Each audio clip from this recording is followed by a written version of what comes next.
All right, we are live. Ian Crossland, thank you so much for coming on today. How are you? I'm great, man. Thanks for having me. I know a lot of people already know who you are. Will you introduce yourself to those who are new to your presence? Yeah, the most likely place you've seen me is on Timcast IRL as one of the co-hosts.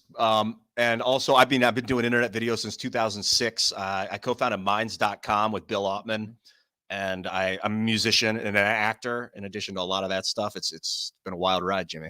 Yeah, I have, I've watched a million episodes of Timcast, and I have to say you've always been my favorite because you're into the whole spiritual realm. You're into all the various, conspiracies and everything else, and you have probably the most open mind. Like one thing I love about you is how inquisitive you are. And every time I'd see an episode, I'm like, I need to talk to Ian Crossland. And so when we finally got to link up in person a few months ago, over in Virginia to be on Timcast, sure enough, I knew it. You and I hit it off right off the bat. I think if the audience wants it, we should do like a show, like a full on, like Scully and Mulder, like full on, dude. Because you got the data, I got these wild ideas, and the I chemistry. mean, we both have great. a little bit of both. Yeah, and we were talking about before, like we need to travel to some places. There are some places you still haven't been to Egypt. We got to get you. And I haven't talked to you about your Baalbek experience. Oh, dude, I haven't honed in on what was it like. It exceeded my expectations, which were already high. I went to Baalbek, Lebanon back in September. And in my mind, going there, I was under the impression that if there was one site on Earth that was evidence of a lost, ancient, advanced civilization, it's Baalbek. Now, the Great Pyramid of Giza, in my mind, is functional and is as sophisticated as it gets. But from the standpoint of the fact that there are stones there, particularly 3 stones called the Trilithon stones that are over 900 tons a piece that were somehow moved a mile and then lifted and stacked perfectly 30 feet off the ground. You have to see it. And so when I was there, I wanted to know firsthand what my eyeballs see to just kind of verify in my own mind to be like, is this as spectacular and true evidence of something advanced happening in the ancient past? And it confirmed it and exceeded it. I'm telling you, and I say this a million times, that like, when you see something, you see photos, and you're like, oh, wow, look how big that stone is. But then when you go there and you see it with your own eyeballs, I knew I was in the presence of greatness. Is it the kind of thing where just airships alone could have made it happen? Like if they just had enough balloon power and ropes and just floated it? This is what's wild. Like I'm open to that idea and we should talk about that. But as far as like, let me just say, back before that, are you familiar with that 6-engine transport jet that was destroyed in Ukraine? It's the Antonov 227, I believe. That it's the most sophisticated, highest capacity payload plane in the world, or was before it got blown up during the invasion of Ukraine. But those stones exceed the max capability of even that, because we're talking over 2 million pounds a piece. So I don't know, man. Like you brought up, like, and to anyone listening, like when you're talking about like airships, balloons and stuff, it kind of ties into the movie Dune. Have you seen that yet? Not the movie. I read the book. Oh, right on. I haven't read it. All right. So you should watch the new movie. It's and to everyone great. watching it, dude, I think it's a masterpiece. But yeah, so I'm open-minded to all that. What I will say is this: when it comes to actually, these stones are flush. They're perfectly lined up. And it's one thing to like move and drag things because like the mainstream skeptics will say, oh, well, they used elephants, they used, animals, and they dragged them and they used pulleys and they did this and that. And I'm like, once those limestone blocks get on top of each other, limestone's rough. And the amount of energy you would have to have, it's one thing to pull 2 million pounds. It's another thing to put 2 million pounds into the earth and continue to pull it where you have all this resistance that multitudes the amount of energy you'd have to make. So it almost looks like they were just, to answer your question, it does look like as if they were just placed down as opposed to dragged on, because that's what the mainstream people say. It's like, oh, they were dragged on and stuff. And I'm like, these things are perfect. So I don't know. Ever since I heard about the Vimana, which is this ancient Hindu flying palace. And it's like, oh, did the king fly around on like a giant platform with like 700,000 hot air balloons attached to it to have like a little city on this? And I mean, the images of the Vimana are like it's like a pyramid, kind of a flying pyramid. Mm-hmm. But I pictured more of a platform with hot air balloons. I don't know, man. Hot air balloon's not that complicated of a technology, so I could Right. kind of imagine that. Because we've had those since the 1800s. It's kind of primitive. It's actually, it can be done in the ancient past. I will say real quick to anyone listening, if you're interested in asking us a question, I'll be monitoring the chat as the best of my ability. The super chats stand out for sure. So if you have any questions for me and Ian as we get going, feel free to do that. So real quick, so everyone is aware you're in a hotel room in Iowa, and we did this at short notice. It's -3 degrees. I think it's the first time I've been in negative temperature weather, and what is it? -6 outside. That's without the wind, I think. Yeah, it's only -6 Fahrenheit. Nice. I've been barricaded inside the hotel all day. I think I'm gonna go out and get dinner in a few hours. Right on. Meet up with Tim. We were just chatting. I'm gonna grab a tea while I'm listening. Yeah, right on. So we were just chatting before we went live. So Ian is in a position because of, being on Timcast, you're meeting all kinds of amazing people. And we were just talking about Vivek because you've met him personally. And you're interacting with some very interesting people. I don't know if we don't have to get into the politics right off the bat. Oh, by the way, we just got a nice super chat here, $50 from Life Rotel. Thank you very much. Very generous. But I don't know. We don't have to get into the politics right off the bat. We could backburner that a little bit because I know a lot of people here. I marketed this as we're going to discuss conspiracies and ancient mysteries. What are your thoughts? Let's dive into some conspiracies. Like, what do you think? What's standing out to you right now? We were just talking about immigration and everything else. Like, what's on your radar right now? Aliens. It's going to be an alien conspiracy. They're going to use talking plasma or similar technology where they take like lasers from base stations or from orbital, satellites or whatever, but they triangulate or biangulate. I think I don't know how many lasers you need to coordinate to make this happen, but you centralize these lasers into a position and they all hit this one spot and create a ball of plasma. And it's just there floating where the lasers are connecting. And then you can move that around that intersection. And it looks like on a radar, it looks like a craft. They're like, how does it move? No craft can move like that. It's because it's plasma. They're moving it around. And if you have enough lasers, you could make like moving, and you can teleport sound through this stuff. It's called talking plasma. You go to militarytimes.com and check it out. Oh, Military Times talking plasma. And I would imagine some sort of alien psyop. But the thing is, if we talk about it enough, then it won't happen. So, but that's what I think would be like the next obvious one. Also, maybe another virus. Yeah. Real quick. So as far as this alien stuff, do you think that they're going to do like a fake alien invasion? Do you think that it's our technology and that the powers that be are going to manipulate us through and to pretend that this is, hey, these are aliens screwing with us, but it's really us? Like, what do you, or is it beings from other planets that are here? I think it's all Earth, all terrestrial technology, human technology. I think they raided Tesla's lab and learned how to get like long range electricity. They probably have fusion generators on little drones that they fly around. So there's talking plasma and then there's drones. Have you ever seen you're breaking up a little bit. You kind of froze up. To everyone, he's on the hotel Wi-Fi, so if he goes in and out, I'll just keep going, but I know you guys can hear me. So Ian, if you can hear me, just know that you're still frozen. I got you back. I had a feeling this would happen. Thanks. I got you back. So I'm in a hotel and I'm getting like 5 megabytes down and about 3 megabytes up, but that's sometimes cutting out intermittently. So that might happen 4 or 5 more times in the show. But because Jimmy has such high charisma, I think it's going to be fine. I'm gonna send good vibes into the ether here. Yeah, I'll always come back.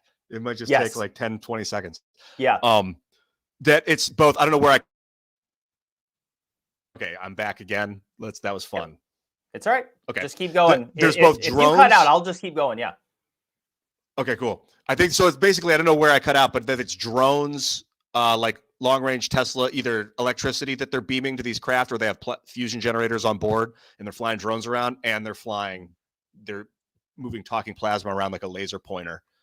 Have you seen one of these orbs in person with your own eyes? Negative. So neither Not have that I know of. I will say, Brian, who works with you guys, that does all the logistics and moving people around with the show, he said he's seen some wild stuff. I will say, a drone operator. Yeah, he's a real. I love Brian. I hope he's listening. I will say, my brother and his wife, who are down to earth people, they're not storytellers. I trust them. And they were staying at an Airbnb in northern Arizona, up on the Mogollon Rim in Pine, Arizona, and this was just a few years ago, and they were on the back patio, kind of overlooking the horizon at dusk. And all of a sudden they see there was this orange glowing orb going horizontally across the sky. And they're like, what is that? It's not a plane. Like, it was literally glowing, just exactly like you hear described, these glowing orbs. And then all of a sudden it went to outer space like that. And they were just jaw dropped. They're like, what is that? What happened? Like, this is not our technology. And when you hear, so although I and you have not seen this ourselves, when you have people that you know and you trust that have seen something like this, that, it's like, what's going on? What are these things? And what's wild is that that describes the same exact thing that Ronald Reagan, back when he was running for president, had seen. Back when he was governor, maybe. He had described the same thing. I don't know if you know that story, but this is the same story that other people have described. I did cut out while you were telling that story. Special shout out to the Hyatt, where I'm staying, and all the awesome public Wi-Fi that they have accessible. Do they not have like a $10 a day option for faster stuff? Oh. No, and I wish they did. No, they have just a general open Wi-Fi. So maybe a bunch of people like log in and talk about. So you're saying that what I heard was that this drone, they saw the light go across the horizon, and then the red light like shot up into the atmosphere. Yep. And what did you say about Reagan? What was Reagan working on it? So Reagan described the same thing. This is documented. Back when he was governor, I think he was running for president at the time. He was in a government jet, and the pilots, they all witnessed it, and they're like, what is that? There was some sort of glowing orb, and then he describes it as shooting up to the heavens, as he described it instantaneously. And this is back in the early 80s.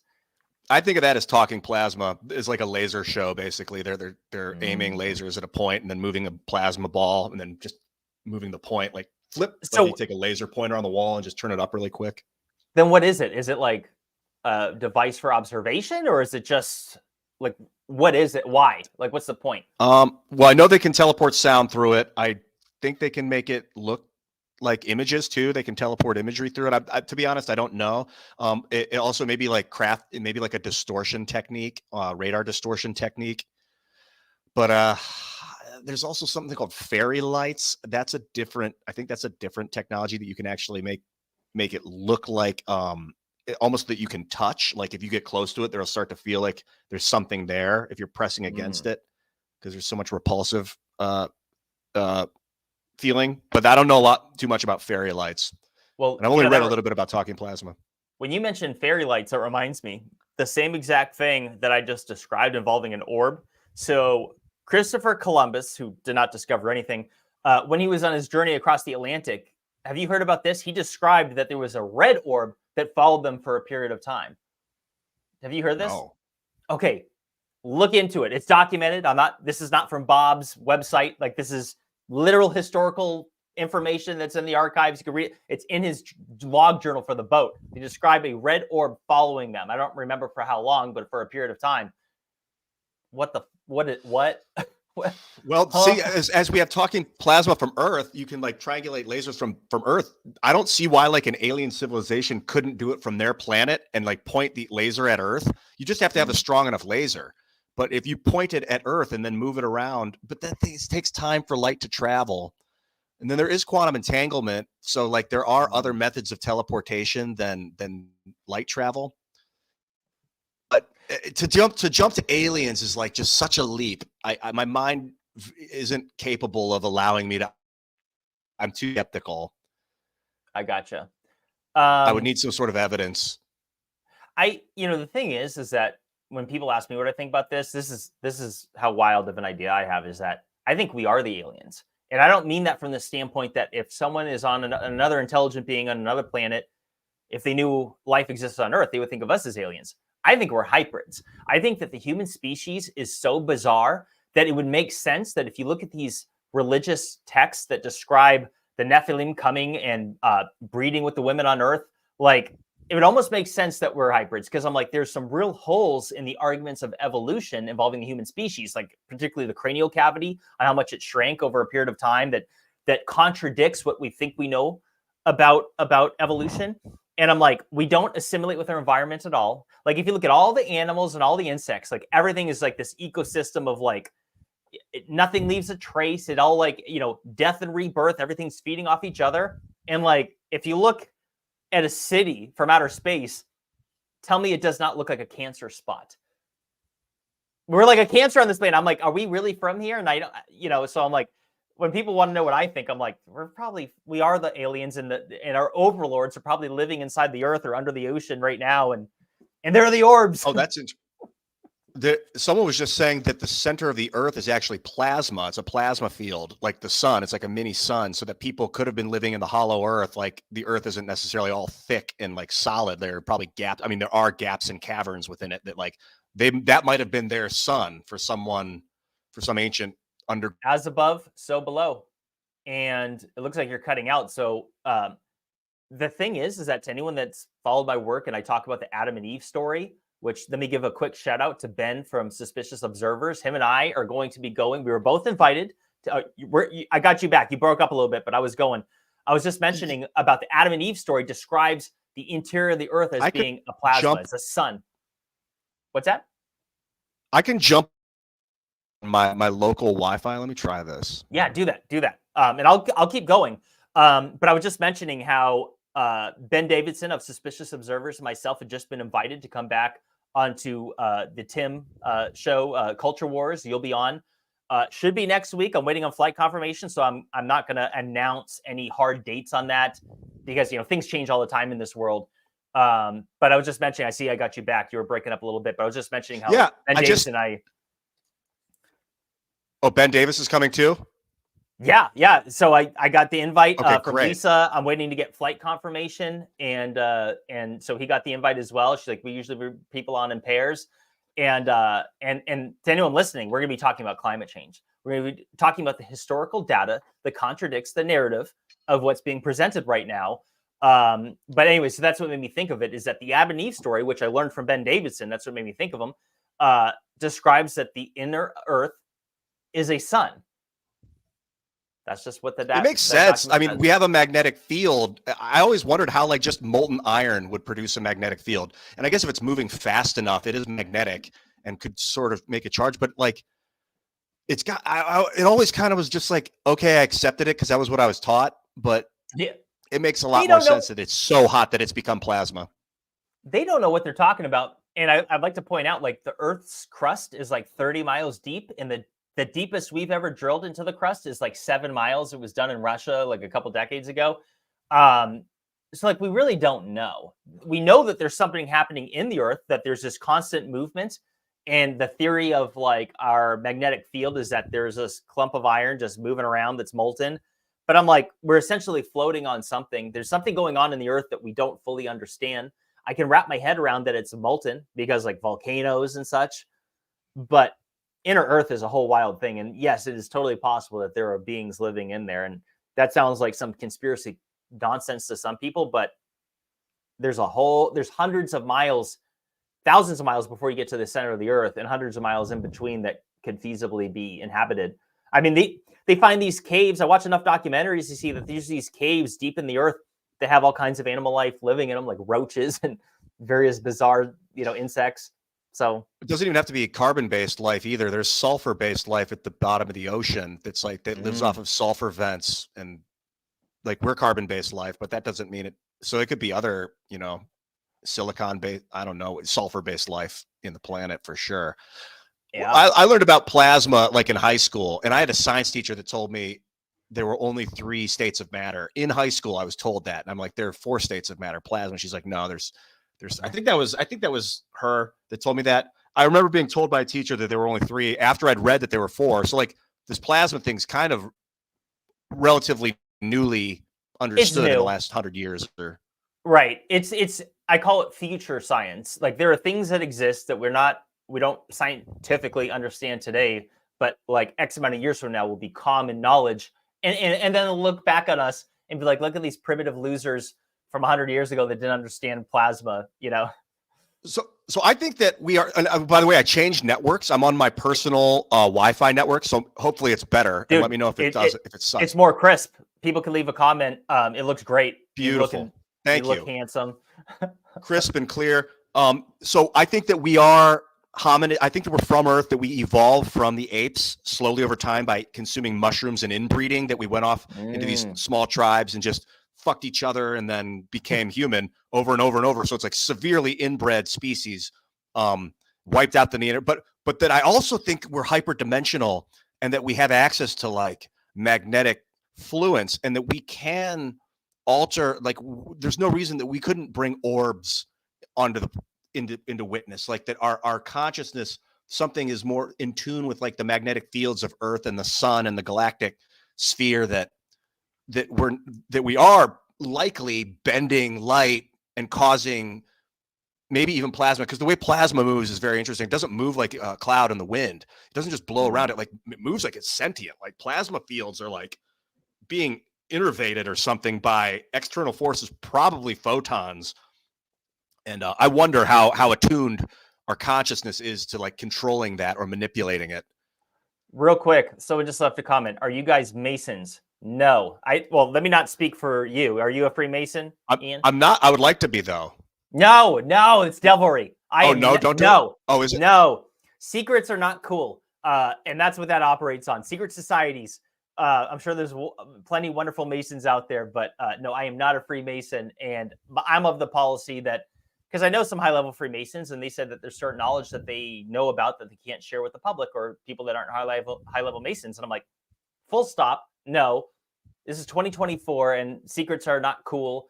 And I think that to withhold information, historical or whatever, from the masses is at this point heresy. I don't like it. What if we became Masons and then convinced them, or at least we became the most popular and we got elevated to the top and then convinced the whole Masonry to reveal? Right. Hold on. We got a comment from an Emily. She said, no, Emily Howard, nope, Freemasonry is good, but what you think about Freemasonry is fake and not really what it is. Hey, Emily, and I say this with respect. I'm just playing devil's advocate here, so I'm not like sharpshooting you, but you are a female and you are not allowed in Freemasonry. That is a male-only club, except for in France. They changed that up there. And so I'm just pointing that out. I'm like, all right, so if we want to talk about genders and this other stuff, it's like, well, hey, you as a lady, unless your husband's a Freemason and he's sharing all the good stuff with you, late at night, you got to let us know some secrets.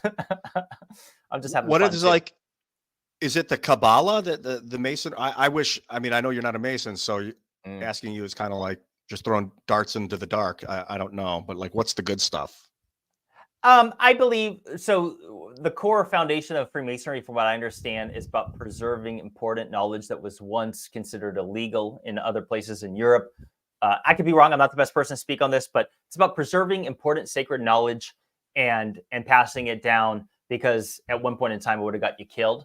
So I have no doubt that most Freemasons are good people. If there was any conspiracy there at such a high level above what these normal Freemasons would think, there's rumors that Freemasons were involved in planning the French Revolution and other things. So like it does get a little bit interesting, but I'm not the person to speak about it. And I don't need to tarnish Masons, because there's other Freemasons in the field that I'm in, and I don't want this to sound like it's directed at them, because it's not. Yeah, that used to be, it was secret society. Like you wouldn't even tell people that you were a Mason, I believe. Back in the day, they had like secret handshake and stuff. But now people are very open about, oh, interesting. Yeah. Well, if there's I know some Masons, I'm down to join the cult, but like, I'm also going to tell the secrets eventually. So know that if you're letting me in. Ian needs to infiltrate. They're not going to let me in because I blasted Freemasons on Twitter. So I'm not welcome in that club. I can assure you of that. I guess the thing about secrecy, I was talking to Vivek about this a couple nights ago on IRL, is like, it was like the last thing that we said before we closed the show. It's like, sometimes you have to lie for the betterment of people. And that was like, everyone was like, what? But I'm like, well, like the Manhattan Project, we were building the nuclear bomb. And first of all, we didn't tell anyone about it. That's not necessarily a lie. That's just being discreet. But if someone were to ask like the scientists, are you building an atom bomb? They go, no. They would lie to your face. They would, is there a Manhattan Project? No, there's not. Like, and that's a righteous lie, because if you're like, yes, there is, but I can't tell you about it, then all of a sudden the Nazis are like, oh, there is? Well, let's look for this thing that's called the Manhattan Project. And you're like, no, you got to lie about it, like to everyone. Right. And that's okay. So I don't know. I'm getting a lot of comments here. I just got a super chat from Steve McKelly. He said, ask Randall Carlson. He's a Mason. Yes. So Randall Carlson is a high-level Freemason. And I want to make it clear that I do not think that Randall Carlson is some insidious Freemason at all. So that's why I was careful to say it's like, I don't want people thinking this is directed at him. I have no doubt that he's one of the good guys. So just to be clear on that, my conspiracy brain is thinking like, oh, there could be people above him that are deceiving everyone. But I don't know that, and it's all, who knows? So enough about them for a minute. By the way, so real quick, I want to get onto the topic of ancients.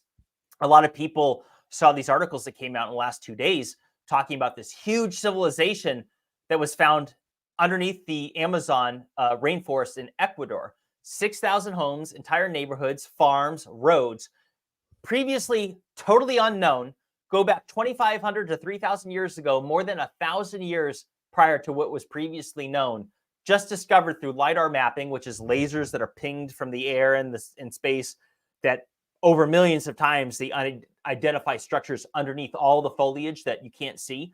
You can't even see it if you were walking over it. Like you're literally walking on homes and roads, but there are so many feet below all the, the leaves and foliage and everything that's fallen down.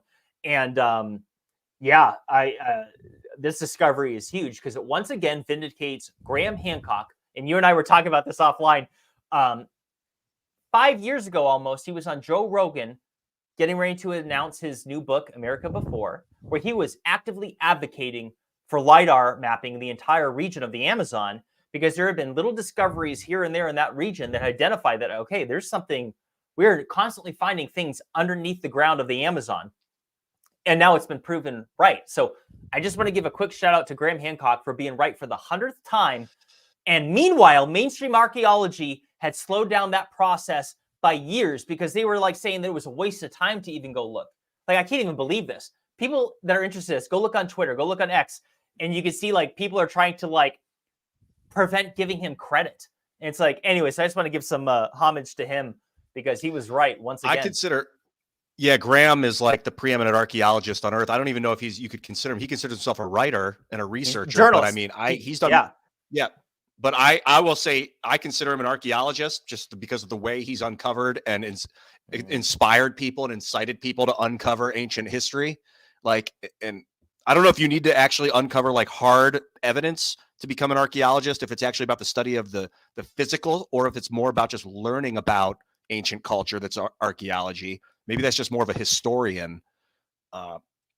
Thanks to Graham. Yeah, I was going to say, as far as being an archaeologist, you have to, in their realm, you got to go get a degree. And you're not even considered anything of this as an advanced degree, like a master's or a PhD in the field. And I think all that's wonderful. And I have no doubt I could learn many things through mainstream archaeology. But the reality is that it's become dogmatic. And so let's just be clear. What they teach about, if you go get a degree in archaeology, they are not going to teach you that there was any advanced ancient civilization that predates the Sumerians. They'll tell you that the pyramids were tombs. They would not have included anything about a lost civilization underneath the soil of the Amazon rainforest. So the point is that alternative ancient history, which I call myself, and for Graham Hancock, he just calls himself a journalist. He's reporting what's being found that's not being shared from the other side. And that's really what it comes down to. So it's like, you don't have to be an archaeologist to learn, to read about every single thing that's known about from ancient history. We got the internet. I know, I love it. Like in the Amazon, is it like, I've heard that the ancient civilizations that lived there are the ones that fertilized the soil such that it could become a rainforest. Dude, so I learned that from him. That is a fact, that super dark black soil that is the most nutrient efficient soil on Earth that created a rainforest. I couldn't believe it. So that was man-made. They don't know how or why or what, but the Amazon rainforest is by definition artificial. That soil, and there's an unbelievable, unfathomable amount of it, was geoengineered. It's human made. I couldn't believe it when I learned that, but people who don't believe me, look into it, as the saying goes. Yeah, so it's like, what did they figure out? How far back do you think humans were cultivating? Well, all right, so here's what we do know. According to the textbooks now, Gobekli Tepe in Turkey dates back to 11,600 years ago. The skeptics will say that it was built by hunters and gatherers. Anyone that's not familiar with Gobekli Tepe, it is the earliest human settlement ever found. It's sophisticated, 200 pillars, 90% of which is still buried under the ground. 20 foot tall, 20-ton pillars, and it seems to be cosmically oriented. It looks like a compass, but it's not a compass. That's not what I'm saying. But it's circular in nature, and there's many mounds of it. And so to answer your question, we know now that 11,600 years ago, but that, just to put this in perspective, Gobekli Tepe predates Stonehenge by 7,000 years. So before it was the Sumerians in Mesopotamia, the cradle of civilization, that was like the earliest stuff, 6,000 years ago. Now we have Gobekli Tepe. I'm inclined to think that it's only a matter of time before we find something significantly older that predates the Ice Age. So that's what I'm wondering, because that Gobekli Tepe, as far as I can tell, is after the comets struck North America, or there was a pole shift or whatever happened that causes global cataclysm, multiple global cataclysms and floods. The people that survived Atlantis, ancient Greeks, if the ancient Athenians were real, they say they were, but they might be bullshitting. Like that might be history propaganda. It could have just been Atlantis dominated, but they fled there and they rebuilt in Gobekli Tepe. That was like a where they got some of the knowledge there, like some architecture knowledge and some like irrigation knowledge, and they were able to kind of reboot. But if you had to guess, how do you think it goes back like 30,000 years? Is there any evidence before that yet? Yeah. So this is what's wild, is that there is a king's list from the Sumerians that predates that, but in Egypt, there's two different pieces of evidence that show that they had a lineage of the pharaohs that date back more than 30,000 years. Mainstream says, well, that's not possible. We have no evidence of that. Not true. But that's what the Egyptians said. And to anyone that's not familiar, that the height of the last ice age was 23,000 years ago. And the ice age would have wiped out freaking everything. We're talking about 2 miles of ice covering continents. And like, we all see what happens, like glaciers carve entire valleys, that you could have had a metropolitan area underneath that ice and would have grinded it to oblivion and taken all the land underneath with it, and there'd be no trace of it. Sounds far-fetched to some people, but like, it's certainly possible. How does that happen? Because when I try and picture ice moving, it's like an ice.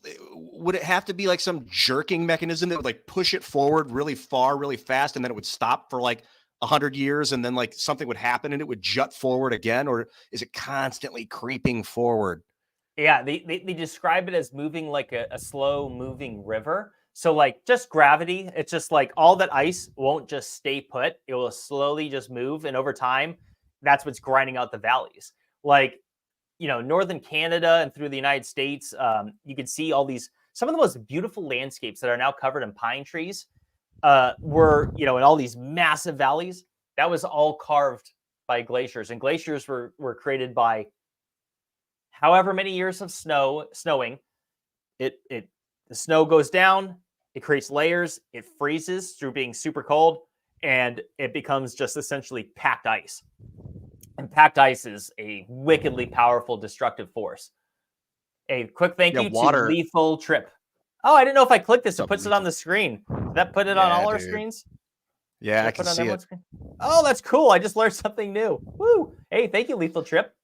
I wish I could go back and find the other people that had done that and put it on the screen. My bad. Now I just learned. There's actually a tab that for super chats specifically, I think, in the upper right next to the chat tab. It's real easy. Okay. How you were saying water is destructive. Water is actually, I think, the best drill known to man. They use water drills. You can carve diamonds with water, as far as I know. And every water molecule, they say it's H2O, that it's 2 hydrogens and 1 oxygen. I've heard that it's just 1 hydrogen rapidly teleporting, like moving away, and another one's coming in so fast to replace it, but it looks like there's 2 at all times, even though it's actually just 1 whipping around the oxygen. Yeah, I don't know. That's above me. I don't know. It could be bullshit. But yeah. But when you think about, like, if you were to go down the rabbit hole of like atoms, how like none of them are touching, because that's what we're describing, is like these molecules of atoms that are connected. So it's like, it is by definition means that it's an illusion. Water is an illusion. Our entire existence is illusion, because no atoms touch each other. They're separated by vast distances in respect to their size. And they're held together by a mysterious electrical force, because we don't know what keeps them going as they do. So like by definition, everything we're seeing on a molecular level is by definition an illusion, which to me screams intelligent design. I've been calling it an apparition instead of an illusion, only because it's appearing, but it's not fake. Like when I think of illusion, I think of it as fake because like pain is real. I mean, maybe pain is an illusion, but when I scream out, it's not.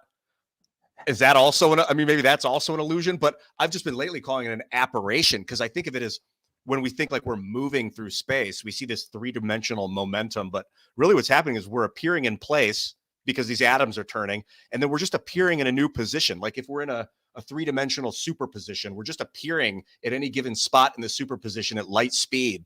So we're constantly appearing in a new position. Ooh. So two things. One, you made me think of the movie Inception, and because I think about dreams, and I just see Emily Howard, who I was talking about earlier. She just said it's a dream.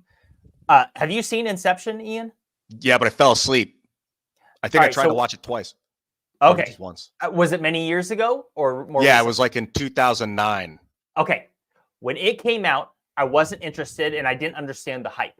Then I watched it like 6-7 years later, just a few years ago from now.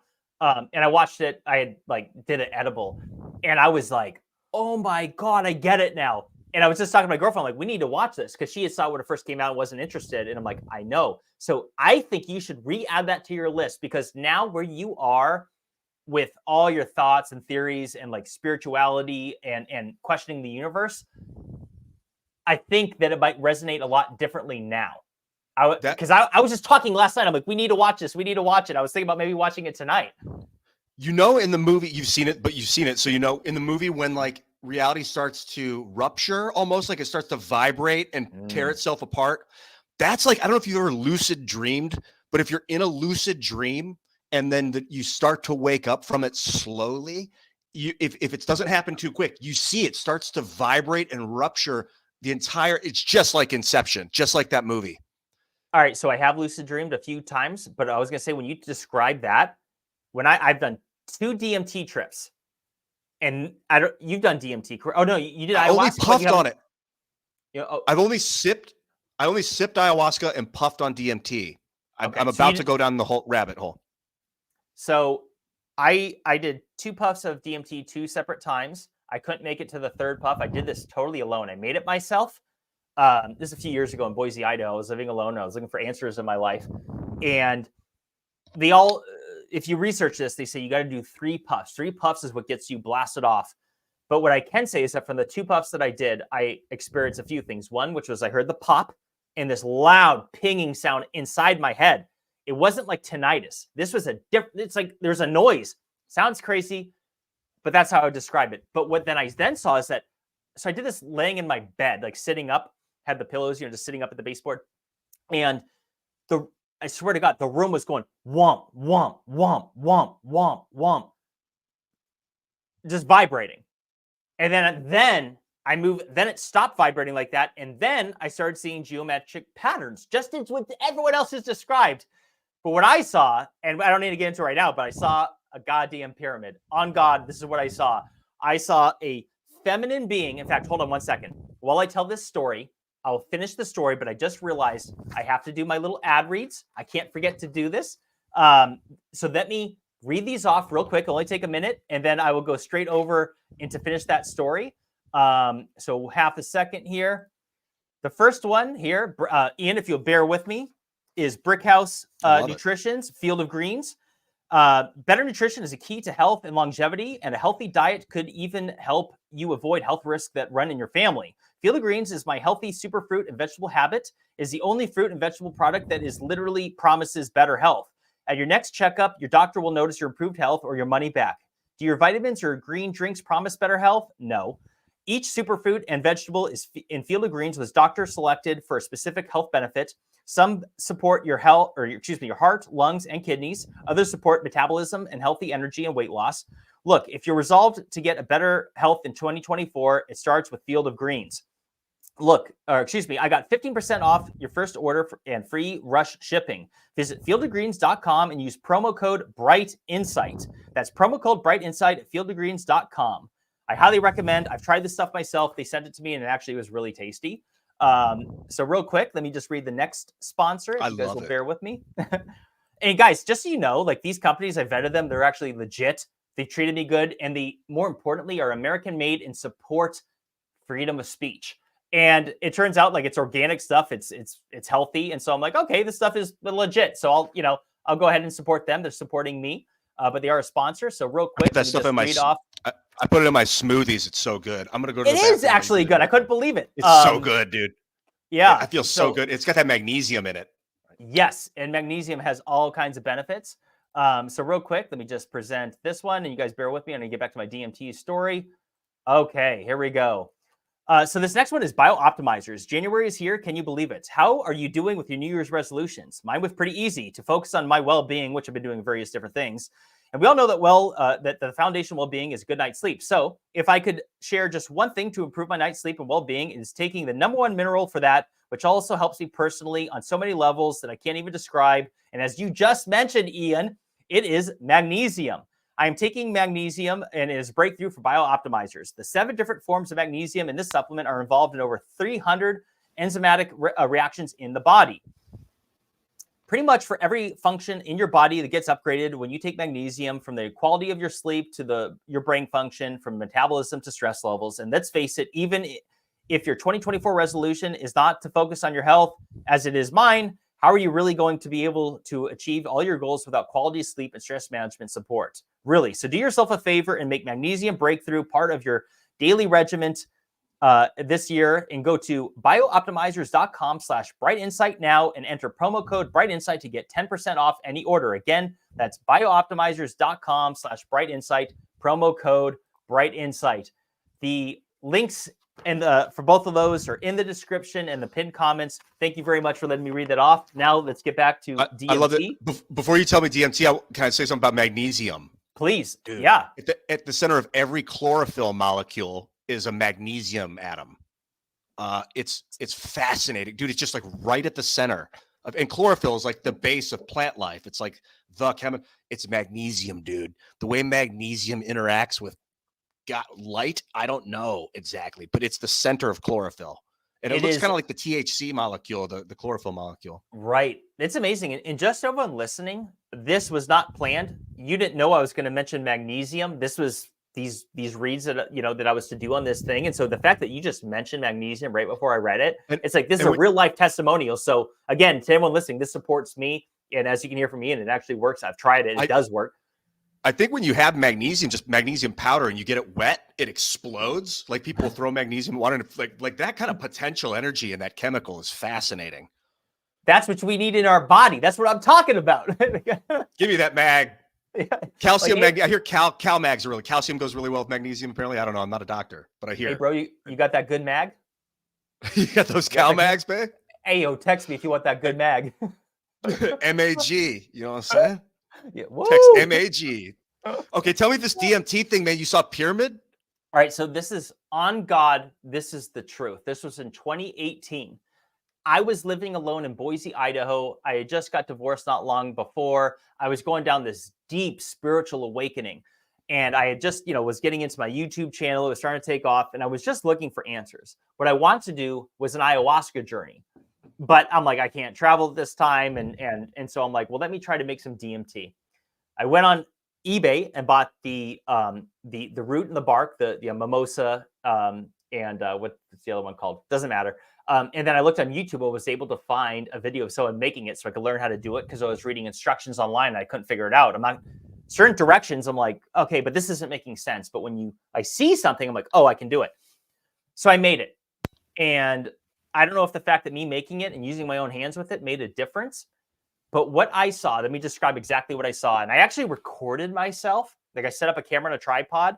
And because people say that the memories of it will disappear like a dream, and that as soon as you come out of it, after just a few minutes, just say what you saw happen, and you can go back and reference it later, and made it easier to remember. So the first thing I saw, I saw the vibration, and then I heard the ping and a pop. And then I saw to my left, it was two or three blobs that had they were blob faces. They had eyes, a weird mouth, and they were, I don't know how to describe it, then a blob. And it was giving me a weird look, and they looked sad. And they're just looking at me. And I didn't get a good vibe about them. And then I look up and I started seeing geometric patterns, and I'm looking at my closet in front of the bed, a slide open closet, a white closet, but it's like the background is black. And it's like people have described, I believe it was Terence McKenna saying that it's like the dazzleful darkness or something. I'm not getting that right, but now I know what he meant. But then I saw this feminine being with a big head, kind of elongated, if I'm being honest, but it wasn't elongated like I've seen in other ancient texts, but big old eyes. But I didn't get alien vibe. And it didn't have hair, but I just got a vibe that it was a woman, feminine in nature. And what I saw is there was all of a sudden coming out of her chest, there was a pyramid here to like here. It was just a boop, boop. I'm trying to find the camera here. And it was just sparkly colors of all the colors that you can imagine, like of the rainbow and everything else. And she was coming out of the rainbow was her hands going like this, like palms up. Like my interpretation was like, I'm showing you this. Like, hey, Jimmy, look. And that's it.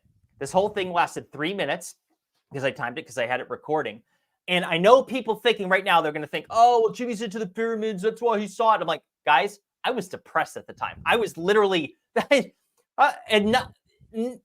make videos on ancient stuff, but I think about a lot of different things. I'm an inquisitive guy, and my mind is all over the place. Ancient history was not on my mind at that period of time.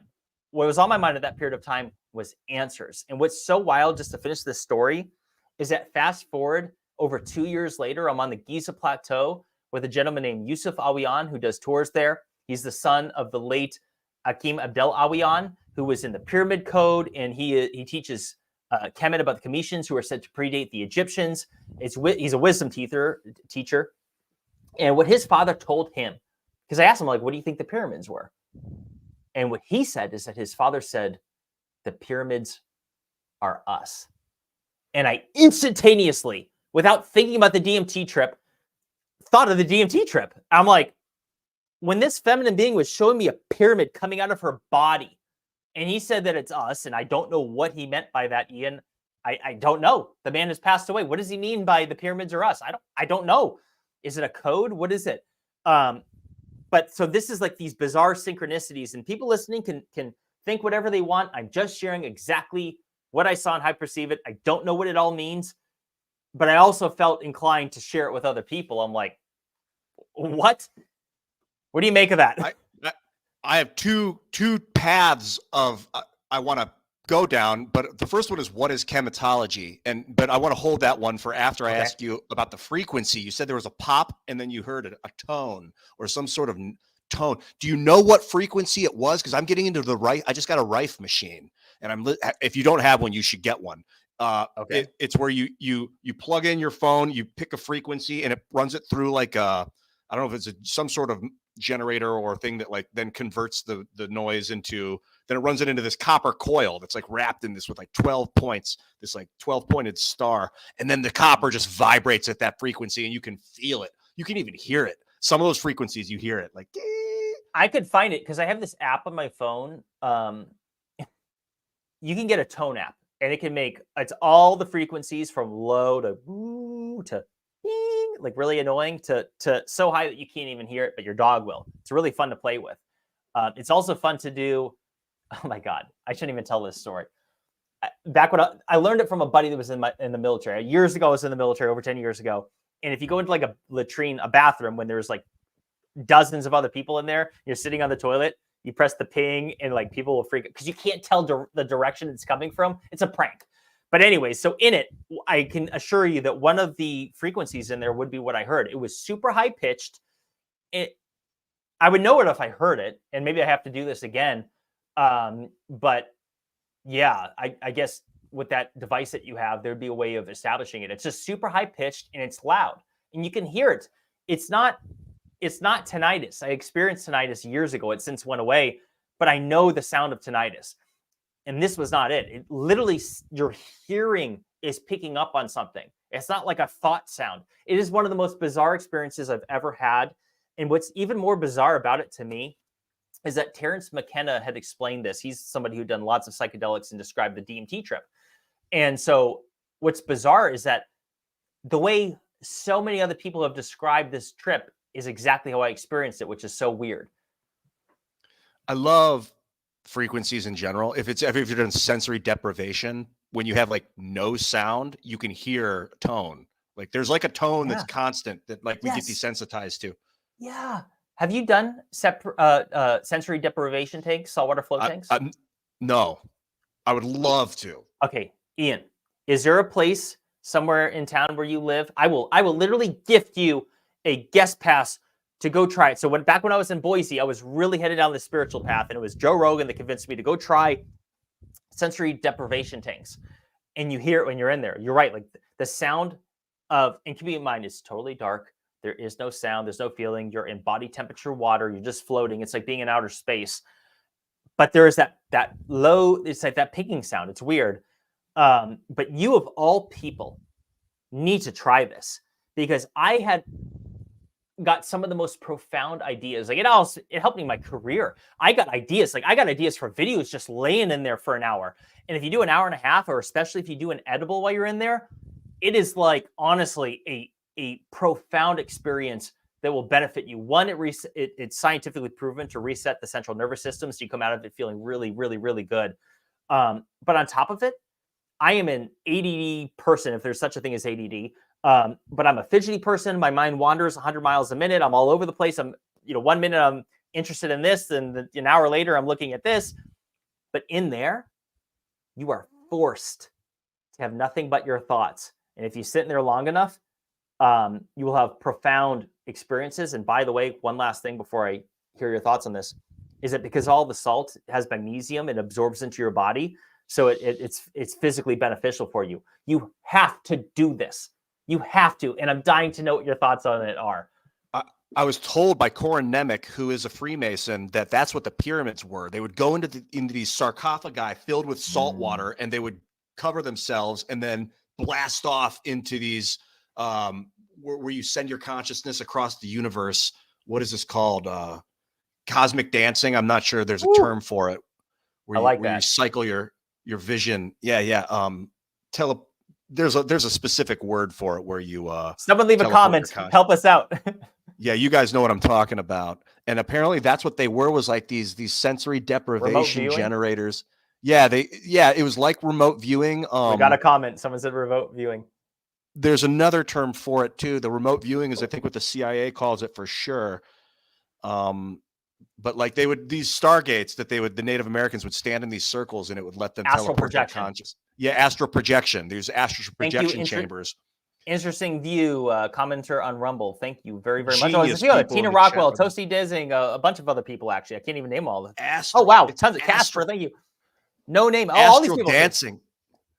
Yo, yeah, they know. People know. And so the tips of the pyramid were capped in gold, maybe as a superconductor for the consciousness. I really don't know. But when that thing would start vibrating, man. Ooh, I bet because I'm all into this healing vibration right now. I told you about the Rife machine. It comes from this guy, Royal Rife. If you haven't studied him, he's a guy you got to go down the rabbit hole on. Royal Rife, scientist in like the 20s or something, or in the 30s, 1930s. And he worked with like different frequencies, healing different ailments, killing different viruses, destroying certain bacterium. Okay, so I got the Rife machine. It's like his great grandson's cousin or something. Matt Rife is the guy who's a contact who sent me a Rife machine. How big is the machine? Is it handheld? Is it like a computer? Is it the one he sent me is about as big as my phone. And then there's a wire that goes to a piece of copper. It's called the copper spoonie. It's $420, and it fits in a little zip bag. And then the big machine, which I just bought, is like $5,500. But it's like got these gigantic copper coils. And I'm like, you know what? I got the spoonie. I used it for like 3 nights. It was vibrating at 432 hertz. It was healing me. The thing about frequency is it only heals you if you let it heal you. Like if you're tense, it doesn't really help. It almost hurts. But if you open up, you can feel like everything clear. Like it accelerates your momentum for good or bad. It feels like. And after a few nights. After a few nights, I was like, I got to get the big one. Yeah, I got to get the big one. So it's en route. It's waiting for me at home. When I'm in town here in the next week or so, will you have it there so we can kind of show me? And okay. Yes, maybe we can even play it on the show. We'll have it vibrating while we're doing the show. And here's what I want to do. You said the one that's expensive. You said it's real big. Big, yeah. Okay, so I was gonna say, I was like, if there was a way to bring that to Egypt, because here's what I want to do. It is, yeah. It's not that big. It's like small enough to fit in a backpack. It looks like, or in a travel case. Oh, that's perfect, dude. We need to go to the Great Pyramid of Giza together, and then you're gonna lay in the box. Yusuf Awiyan is gonna come up and do the Om inside the box, and you're gonna feel the vibration off the granite. I felt it myself. I've never experienced anything like this in my life. Anyone in the comments who's ever been to Egypt and laid in one of the sarcophaguses and had sarcophagi and had people do the Om in it, leave a comment. It is indescribable. It's like nothing I've ever experienced. And I want you to lay in it, and we're going to use the Rife machine. You'll hold on to the Rife machine while you're in the sarcophagus in the Great Pyramid of Giza. We'll do the Om. You'll feel the vibration, and we'll see what the Rife machine says. Yeah. You don't even need to touch it. It's just these vibrating coils that harmonize the room. I've heard that this Egyptian thing is an activation tour. They call it activation. Yes. And I didn't understand that until now with this frequency heightening. Right. So I told this story before. I told you, but let me tell the audience real quick. So like a lot, like you were describing the pyramids being a way of like healing or teleporting or astral projecting, and people like, I do believe that the Great Pyramid of Giza operated in a frequency of some kind. I don't know if it restored our DNA. I don't know if it was for telecommunication. I don't know what it was. It may have been for generating power. I don't know. I think all things are possible. I know that I don't know, but I know that that thing was not built to be a tomb. And you'll know it when you go in there. The design and layout, you'll be like, this makes no sense. But I'm going to tell this story because I think it's important. So you're familiar with George St. Pierre, right? GSP, the famed UFC fighter. Yeah. Since retired, he's considered the GOAT, the greatest of all time, by many, many people. Like if you look at his actual record and his achievements, what he did, it's arguably like literally the greatest of all time, as is described by many others. So I had the privilege of going with him to Egypt in September. I went to Baalbek with him, and he laid in the sarcophagus, the box in the Great Pyramid. Yusuf did the Om, and what he said, he came out of this thing after being in it for a minute, and his eyes were wide open. And he said, he's like, I'm coming out of retirement. I'm going to win another world title. Now, let me just say, he was going to come back and do a grappling match. No striking, but just like, to compete. He wasn't talking about that. He was talking about coming out of retirement and winning a world title. Now, he told me, because I asked him a few hours later, I said, hey, what's up with that? He said, no, I'm not going to do it, Jimmy. I'm not going to do that.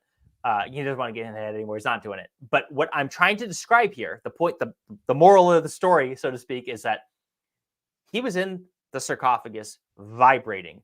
And the very first thought out of his mind when he came out of that is, I'm going to go back and be my best self again. And I'm going to do what I was great at. And I'm going to achieve greatness again.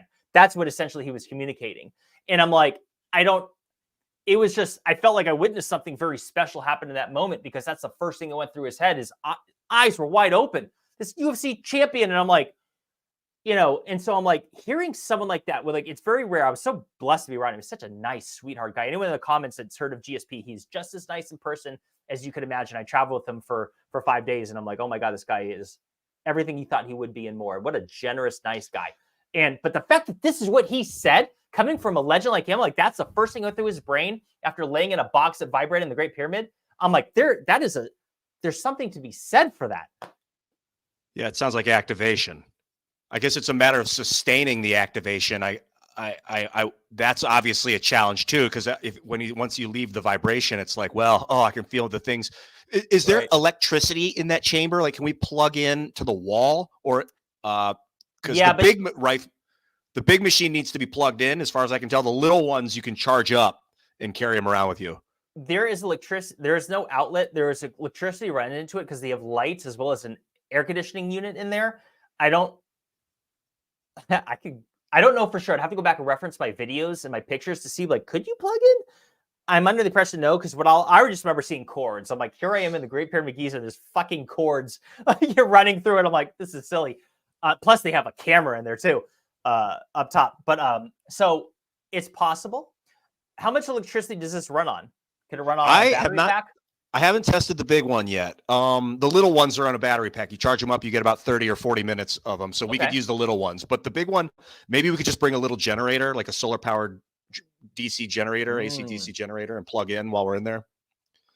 I don't know. I'll know more after next Monday. I'll know more Right because I'll on. start using it. Yeah. By next Monday, you mean 2 days from now or the one after that? I mean, 2 days from now because it is Oh, okay. Saturday now. Okay, good. And Because I won't see you until it looks like later next week. yeah, and then we're gonna vibrate at 432 hertz. Yeah. The We're gonna do it harmonic. in I've your been studying the harmonic oscillations. There's like 9 of them. I think it's like one. Oh, I don't want to miscalculate them, but That's they all right. go up incrementally. 432 is one of them. I think 520 is another one. But anyway, you can look them up online. And the 432 and the one right above that are like really good. They feel really good. Nice.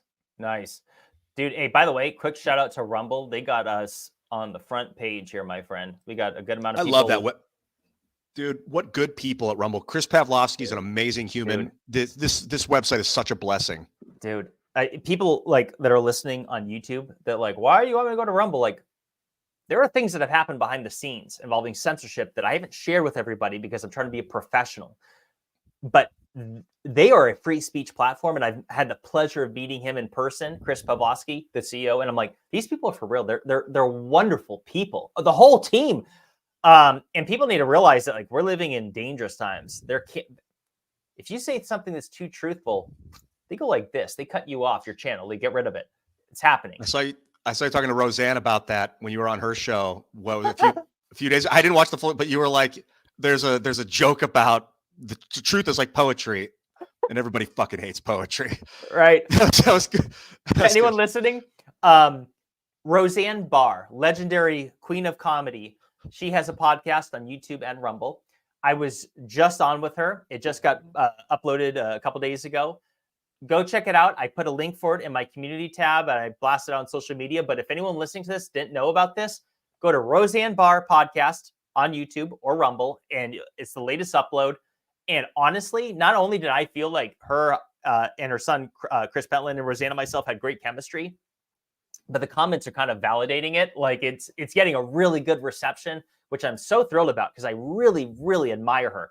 She's a truth speaker. She's not just a funny comedian, but she's someone who's really stepped it up in the last number of years to speak what she believes to be the truth. And that's something that I respect in anybody.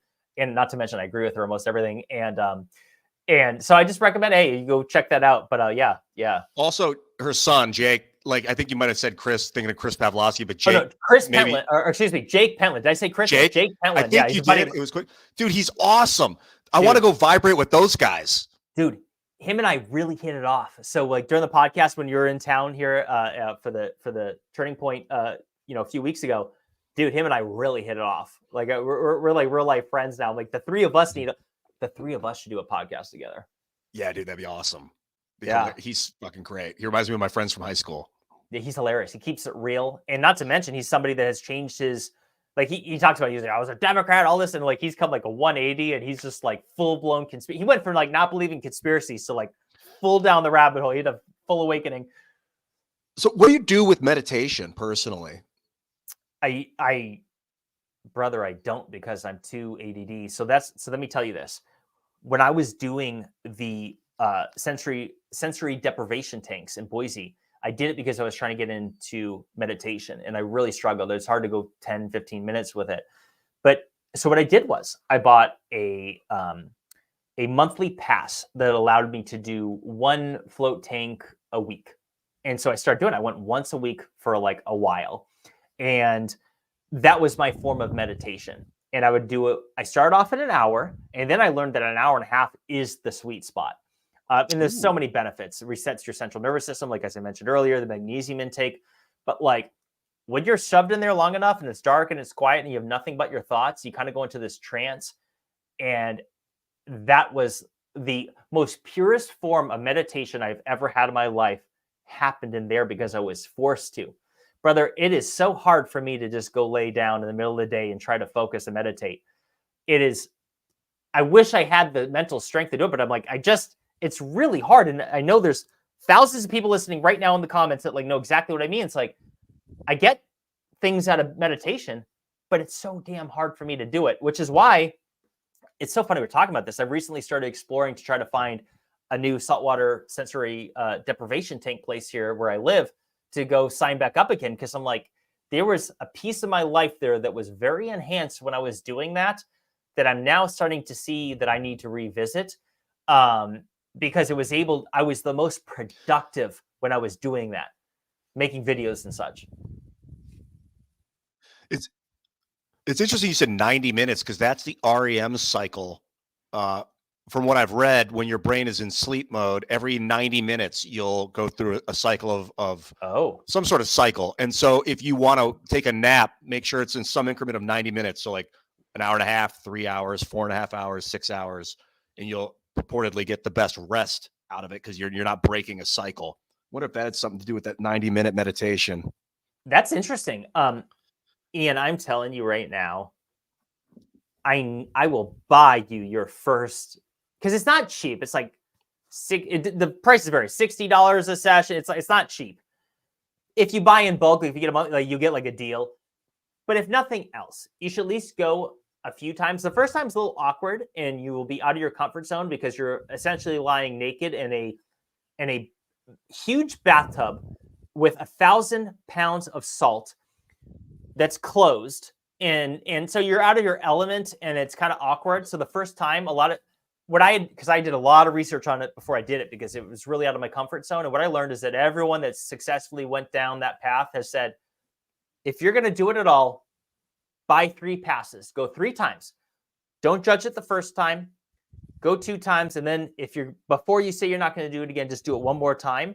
And I know, because I got a few other close friends to start doing this as well. And they all said the same thing. Like the first time they knew they liked it, but they're like, should I bother again? And then after you do it a few times, you're like, you understand. You're like, oh, now that I'm fully at ease in mind, you'll physiologically kind of adapt in the environment and get the true benefits. Now, that being said, if I could afford my own tank, these things are like, for a brand new one, they're like $30,000. You could buy one used for a lot less. But I'm like, I can't.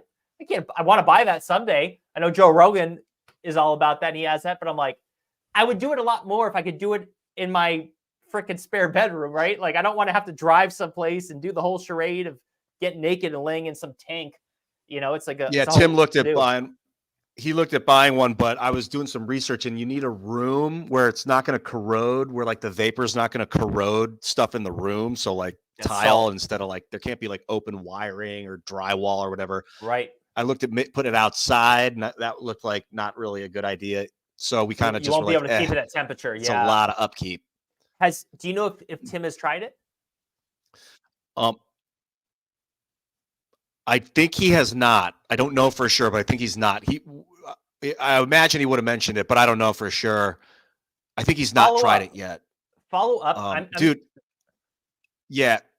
Go ahead. I'm going to do it next week. I mean, this is like what I kind of want to do is get a massage in the day and then go get a sensory deprivation like an hour later or something like that. You don't need the massage. And then no, let me just say, the sensory deprivation tank is a massage. Like, so what's so bizarre about this? You will experience something that you have truly never experienced in your life for a few reasons. One, you're going to be in an environment where you will hear nothing, you will see nothing, and you will feel nothing. And it's almost like you're floating in space because they keep it at body temperature. And when you come out of it, because like you're laying horizontally floating, gravity will do its magic.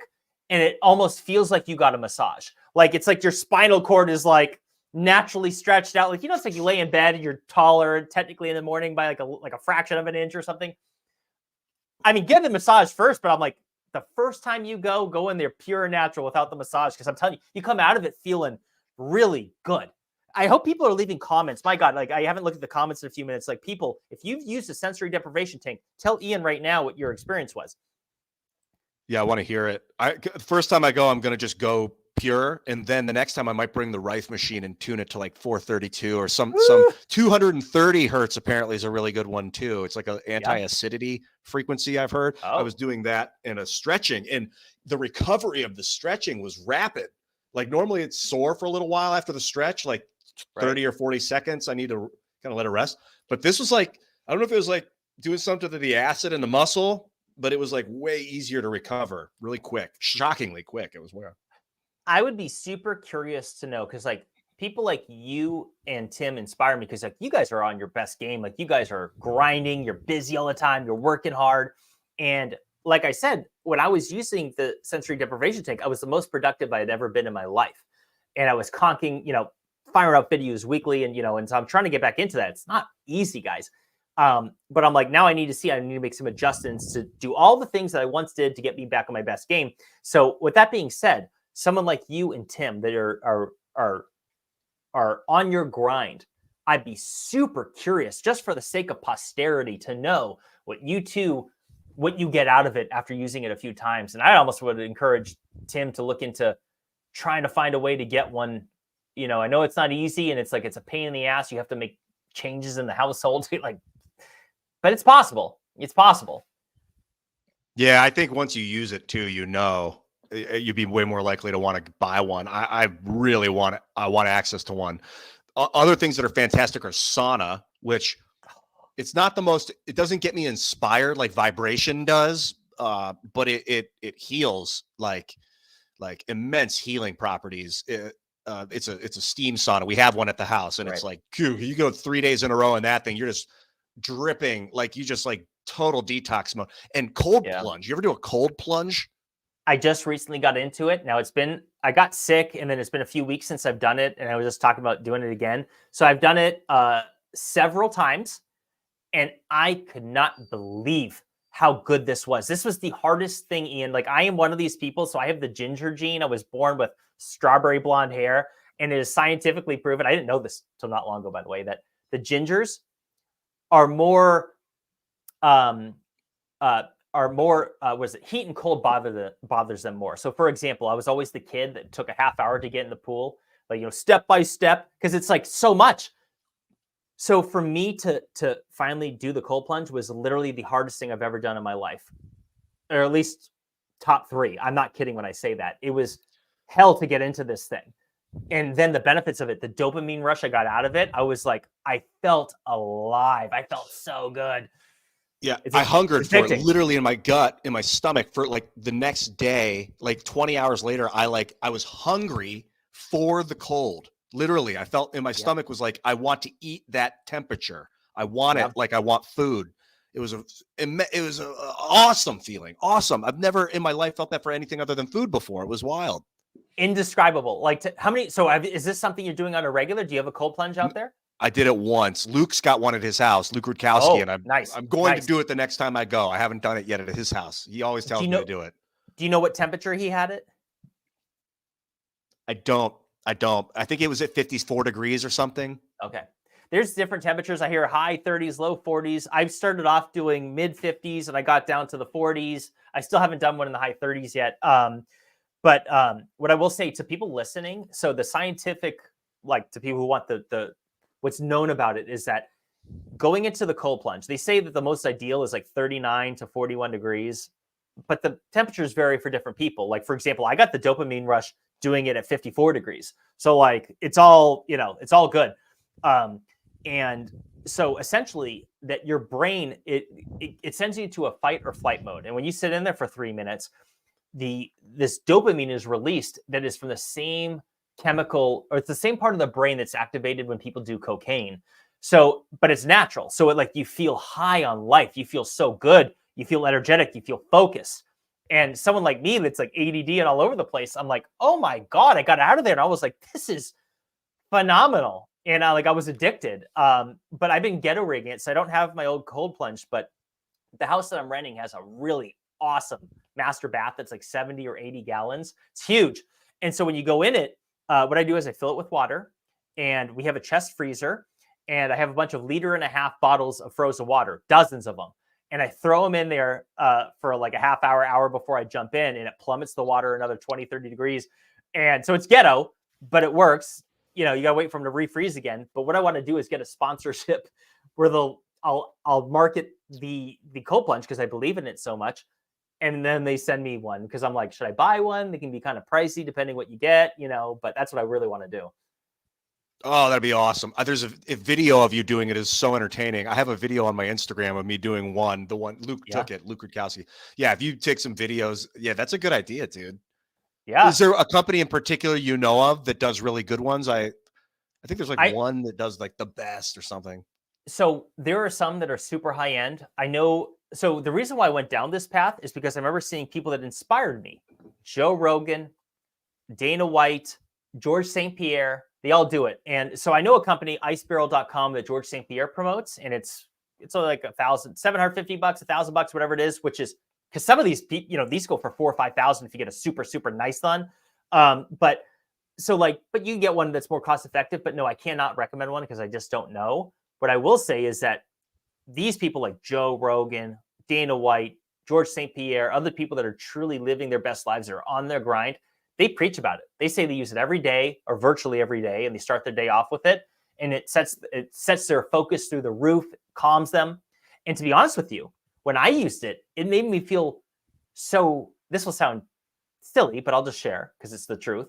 It made me feel tough. I'm like, oh my God, I could withstand torture from this. Like I felt like, because it was so physically difficult for me to get into that tub.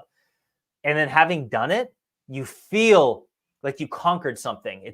I might as well have hiked a mountain. Like it really does something in your brain that is so beneficial. I hope people listening will try this. People that are listening that were tempted, I hope tomorrow they pull the trigger and do it. I was doing Wim Hof breathing while I was in it, which is that, I don't know if it's called dragon breath, but it's like a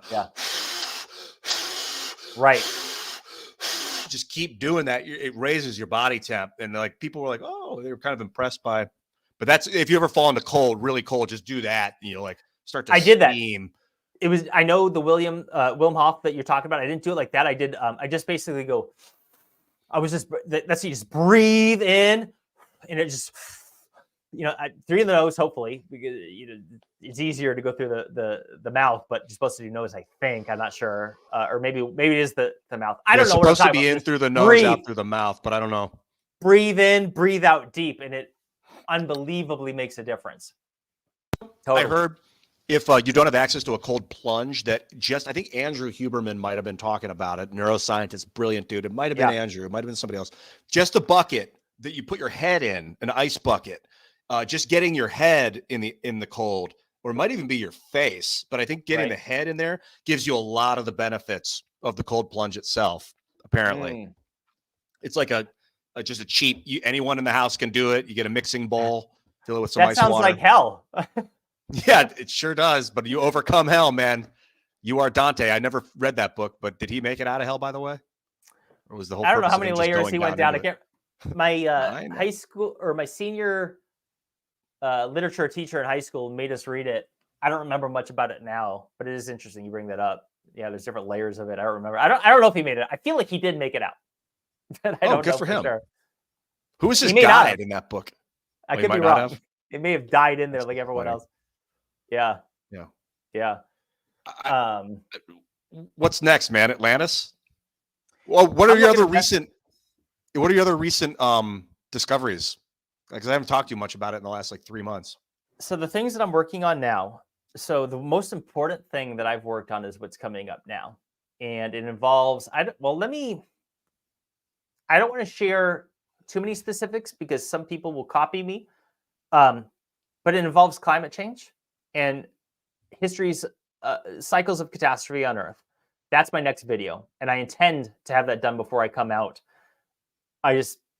It needs to be good because this is one that I intend to make some waves on and send out to some people and be like, hey, look at this. Listen to what I'm saying here, and here's the data. So it needs to be good. So if it's not good enough by the time I'm flying out next week, then I know not to rush things.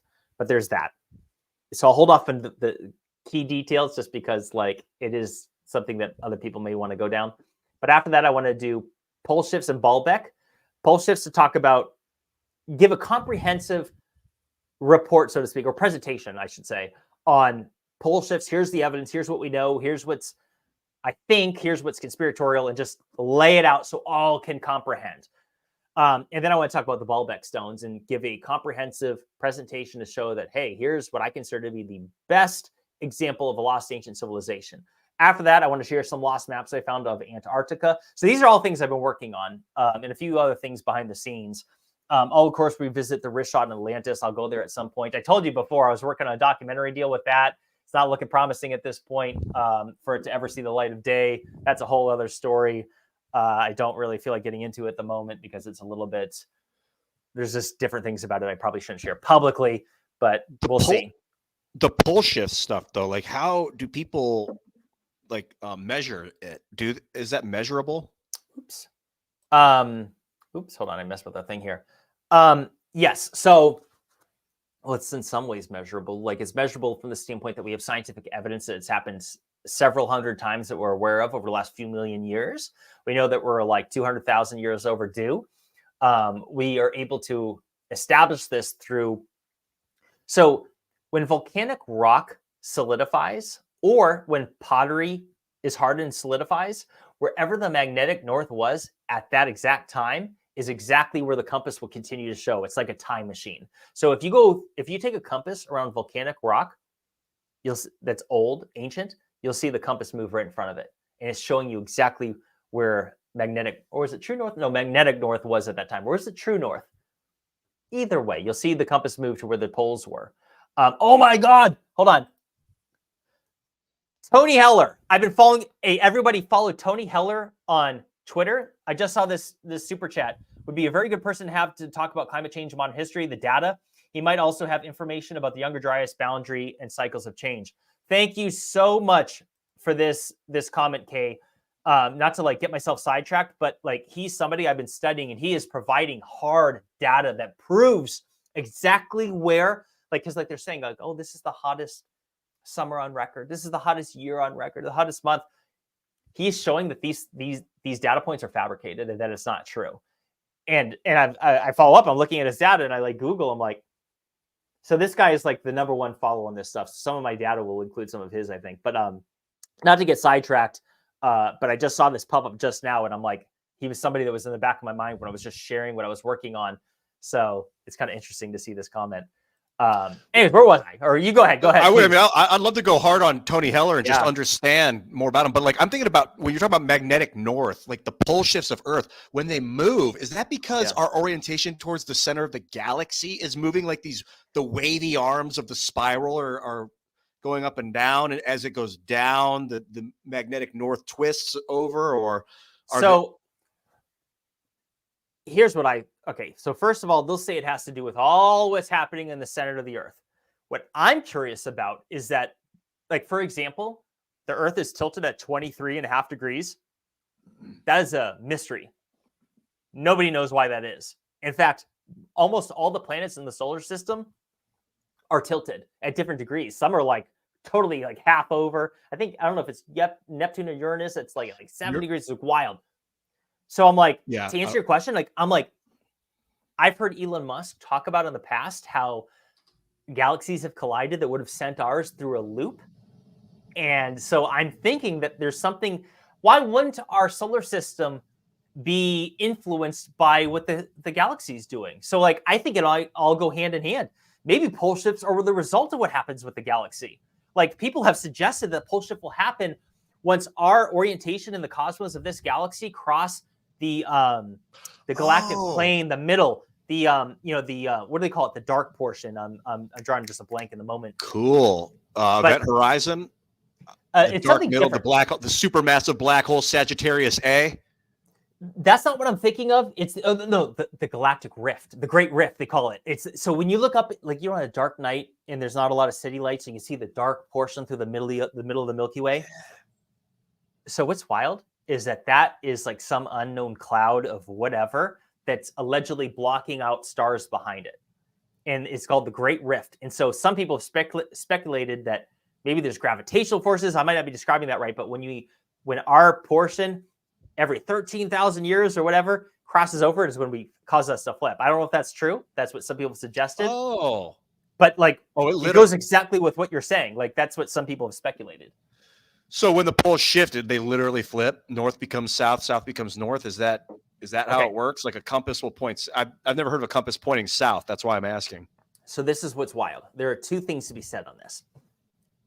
Here's the mainstream scientific consensus on this, is that it's a geomagnetic flip, which means that our compasses will flip. That it means that east will now be west and south will, west will now be east, and north and south. But not that the Earth flips over. What I have described, the conspiratorial thing from the Adam and Eve, is that no, it is literally a 90-degree flip, not a 180, but a 90 degree, and it sits that way. And on the sixth day, it sets back, and on the seventh day things start over new. And that's what some people say. Well, oh, that's interesting. The Bible talks about God creating all this on the seventh day, rests and things settle.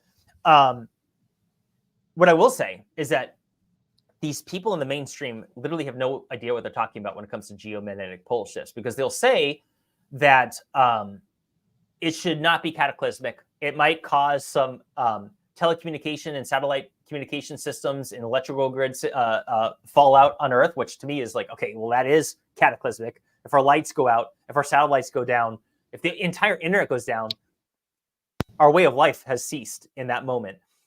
But what's interesting is that they say that the geomagnetic pole shift because of what's happening in the center of the Earth, that the iron core essentially shifts and causes the compasses to shift. So if a certain percentage of earthquakes originate in the crust and a certain percentage originate in the mantle, the liquid portion of the mantle is floating. It's literally, we're floating on top of it. So if something causes that to change, why would that not cause earthquakes and volcanic eruptions on the surface? It seems very logical to me that makes sense. I can't prove it, but if you read any mainstream article about the geomagnetic pole shifts, I swear, they all conclude with the same way that they did with COVID by saying that, oh, there's no evidence of this, or, it's scientific. They all say that it will not cause it will not cause any issues on Earth. And I'm like, why do they all keep saying this? You don't even know that. How could you possibly have known? We haven't witnessed one. So anyway, get me off my soapbox. So I'm going to be talking about that in future videos. There's theories that the pole shift influences volcanic activity or earthquake seismic activity. No. So they all say that it doesn't, Ian. This is what's so wild. All these articles go out of their way to say that it won't happen. And I'm like, one, it is impossible for you to know that because we've never witnessed one. Two, that defies common sense. If our compasses are based on the molten iron core, assuming that that's true, and I don't doubt it. I'm just saying that's what the scientists say. Okay. If that shifts so much so that it causes our compasses to shift, and if earthquakes, some percentage of the earthquakes originate in the mantle that is literally floating and doing what it's doing, if there's a massive shift inside the Earth, why would that not cause at least some disruption at the surface? Yeah, disturbance at the very least. Which would mean earthquakes.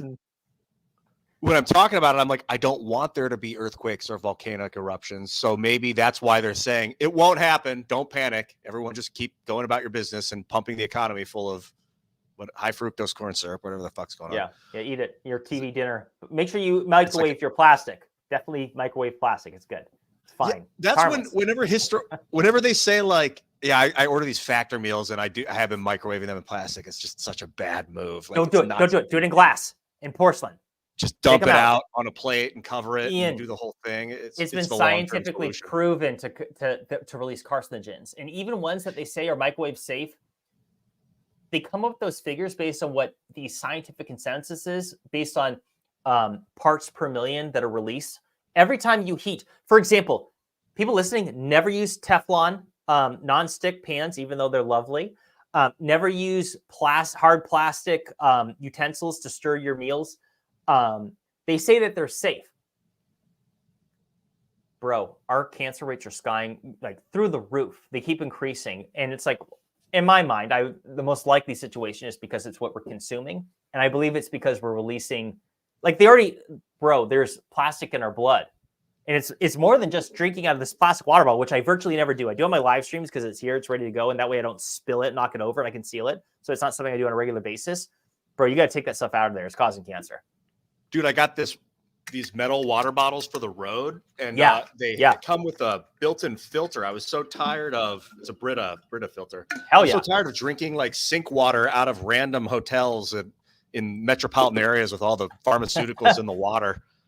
Yeah, so my thought was, this doesn't get rid of fluoride. You need like a silver filter for that. Did you hear that they were trying to legislate silver filters? Were like, what did they do to that company Berkey? They had Berkey in some lawsuit because they're like, your silver water filter is now considered a certain thing that because the way it tweaks. I don't fucking know. Why did I even bring that up? I didn't have the full story. everyone listening needs to drink spring water. Do you guys have spring water delivered? Or let me rephrase. We're very fortunate. We have well water. We have well water at the house that I live at, and it's a double filtration osmosis system. It is so pure. It is like you gave me a glass of water. It was delicious. I remember this. I don't know if drink as much as you want. Yes. Bro, I drink so much water at that house. To anyone listening, 80% of cities in the United States put fluoride in the water, and it has already been proven through various scientific studies that fluoride reduces IQ. This has been established in school children. It reduces IQ by at least 5 points. Bro, I don't know how much 5 points is, but I'm looking at the dumbing down of our society, and I'm starting to think that fluoride is taking its toll, and I say this with love. I say it with love. But I pay to have spring water delivered to my house, and it's worth it. And a lot of people don't want to pay, $60, $80 a month for water. That sounds ridiculous, but dude, this is your brain. You're breaking up.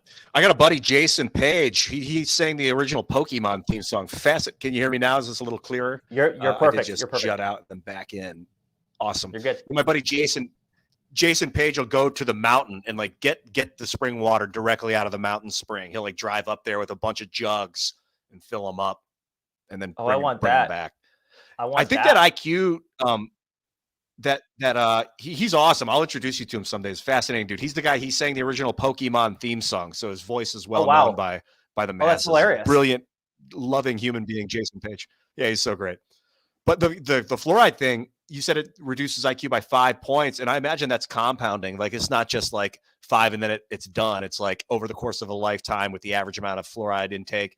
I mean, fluorine is the most electronegative chemical in the periodic chart, meaning it's the chemical that's most likely to strip an electron away from another atom and cause free radical damage. So it's a very potent. Fluorine is a very potent chemical. It's also a documented. It's classified as a neurotoxin. I don't know if it came from industrial waste. What if they're repurposing industrial waste and they're like, aluminum waste, it's byproducts, whatever that means. And they're like, what do we do with it? Just put it in the water supply because it's good for people's enamel. Yeah. Okay. I have to say this. That's what I love going on tangents about this. Forgive me. I'm having fun. That's why they put it in the water, according to them, is that, this reduces tooth decay. Okay. Then why shouldn't I just put it in my mouth, swish it like mouthwash, and spit it out? Why am I consuming it through my body? If that was true, bro, as everything we know about how this world works, that anything that's good for you costs more money. Anything. I mean, and so they're just doing it out of the goodness of their heart to put in our city water. That makes absolutely no sense. And to your point about it being like compounding, the studies that I'm citing about reducing IQ by 5 points was out of children. I haven't seen a study about adults. So there's no doubt in my mind that if you're drinking it over the course of 60 to 80 years, your brain, why are Alzheimer's and dementia skyrocketing? I'm sure there's a number of things about that, especially people living a sedentary lifestyle and watching TV all day. That's not good for the brain. But bro, this is a literal neurotoxin. Why are we consuming it? Also compounding in that the children of the people that drank it their whole lives are now going to be born with a lower IQ than they're going to drink it. So like, I don't know how long it's been being dumped into the water supply, 100 years, 80 years. It's not that long. It's after World War II. So the conspiracy is that Hitler is putting it in the concentration camps to make the everyone more docile. I don't know if that's true.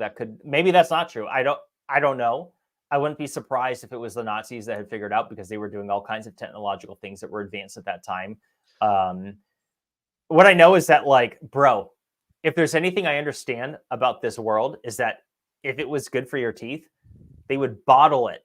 They would literally bottle fluoride and put it on it'd be right next to the toothpaste. Like, oh yeah, you buy your toothpaste, buy your fluoride. Oh, here it is. Oh yeah, hey honey, I'm about to, hold on 1 second. I'm going to gargle my fluoride for a second, spit it out. Give me a second. Like mouthwash.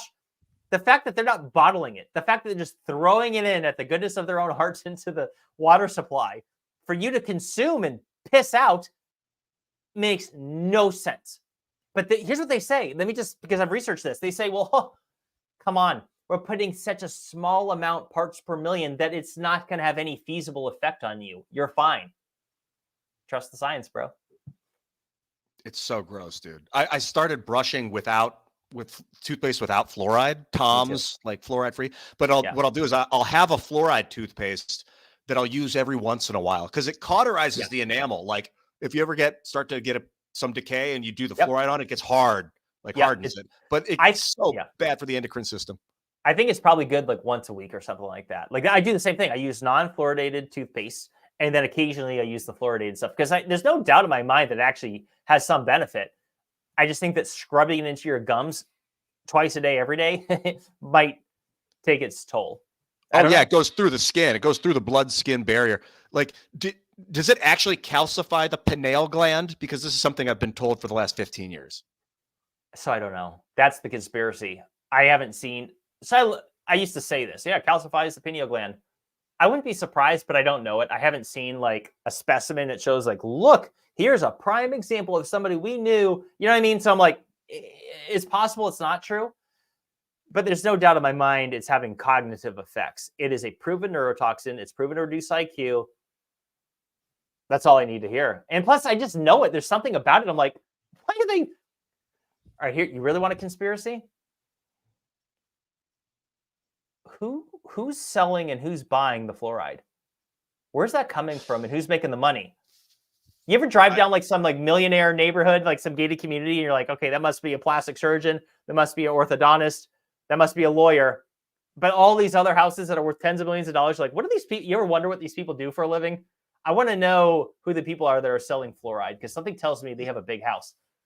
When I found out who was making high fructose corn syrup, which is considered a food in some places, it was Dow Chemical. I'm like, what the fuck? So I went into the Dow Chemical website and I went down the rabbit. I looked in that website for hours. I was searching like, how do I find out how they make high fructose corn syrup? I was fascinated. And it took me to Dow. And then I went down and it was like, well, they have these tanks and then they wash the tanks out between mixing and making the shit. They'll flush it and then they'll wash the tanks. And I don't want to misrepresent it, but I believe it was arsenic. They would rinse the resin out of the tanks with arsenic or something, some toxic chemical, but they didn't have to put the toxic chemical in the ingredients of the high fructose corn syrup because they were just cleaning the tanks between production.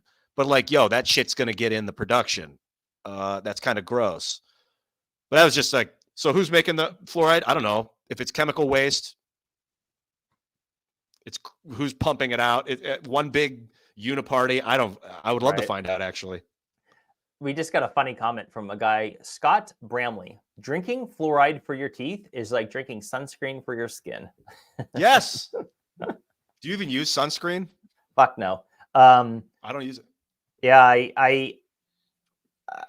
I just always had this intuitive feeling it wasn't good for me, and it turned out to be right because tons of sunscreen has carcinogens in it. I know there's some natural stuff.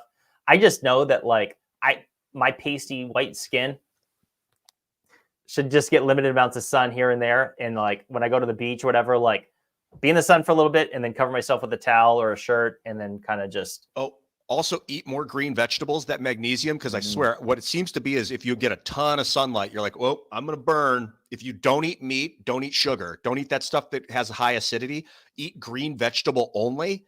You'll go brown. Your skin will tan instead of burn. It's gotta be that magnesium. Yeah. It's that fucking, you become the plant. So you were talking about that ginger gene. Are you more sensitive to thermal heat, but more resistant to radiative heat? Well, I burn easy, but like I use a hot sauna. So like you're talking about the steam sauna, and I'm a huge advocate for saunas.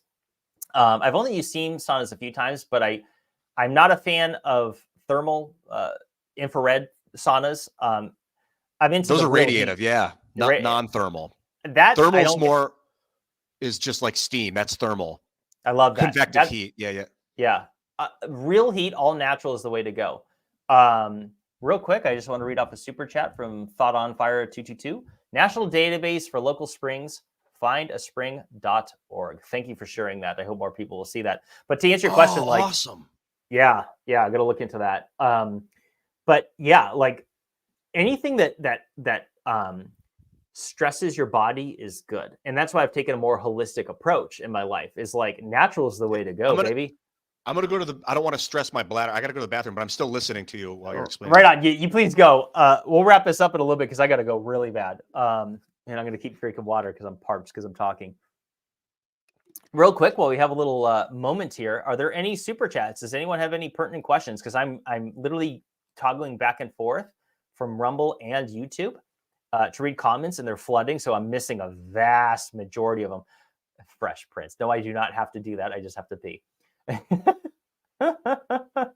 Oh, these comments are great. Honestly, what questions do you guys have for us? Because, you know, anything that stands out, yeah, people have bro science. Hell yeah, bro science is the way to go. But I swear, guys, like if there's something that, oh my God, these comments, I got to pretend I didn't see that one. If there's anything I know, guys, or anything I'd recommend, let's say, I really recommend buying your water, buying Spring. It's something that took me a little bit to do. I've been doing it for a couple of years now. It's just one of those expenditures that you don't feel like doing. Like, why do I want to spend? Well, it could be $40, $60 a month. I'm supporting 2 people, so we're doing like $60 to $80 a month in water. But we fly through water. We're using it for everything. I recommend having spring water delivered. Out of all things in your life, I just know in my gut that is the one expenditure that people should be doing. What do you get them delivered in? What kind of container? Hi.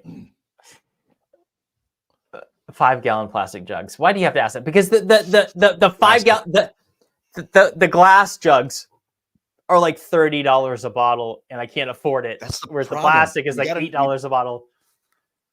Maybe graphene jugs will help in the future, like because this plastic crap is like the oil-based economy is just it's convenient, but at what cost? Yeah. Hey, I had a question for the audience. I'm just wondering how many psychonauts are in the audience right now. I know it's not like I don't expect an answer, but like what's I'm so into someone that like explores the psychedelic realm. You don't even need drugs to do it. Just get into that spirit conscious, that spirit realm, and like interact with the vibrations, man, the manifestations of sound or whatever the hell these things are. That's my path in life at this point. I'm so drawn to every part of me is being pulled towards it like a triangle. I'm like at the base being pulled towards the tip. I feel it just being sucked towards it. And you've done microdosing? Yeah. Psilocybin on New Year's Eve. I took just a tiny bit of a mushroom stem. Yeah. It was so clear. It was so wonderful. I danced. I had great memories, beautiful dream. It was really, really powerful. And I'm looking at doing combo next, which is this toad venom. You scrape this venom off the back of a toad, and the shaman will apply it to you through burning it into your skin. And it's a big purging mechanism. It is psychoactive as well, but it's a lot about the purge. And that's kind of a lot of people do that to prepare for the ayahuasca journey. I need to cleanse. I've only done psilocybin once, and I did a hero dose, and I have never microdosed. And that's something I'd really like to do. I think I get a lot of benefits out of it.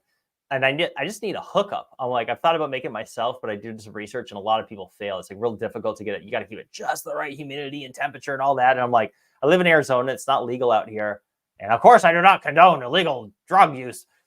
But that's something I would definitely like to at least experience and see what kind of benefits I get out of it. Because I just sense it's something that's on my list.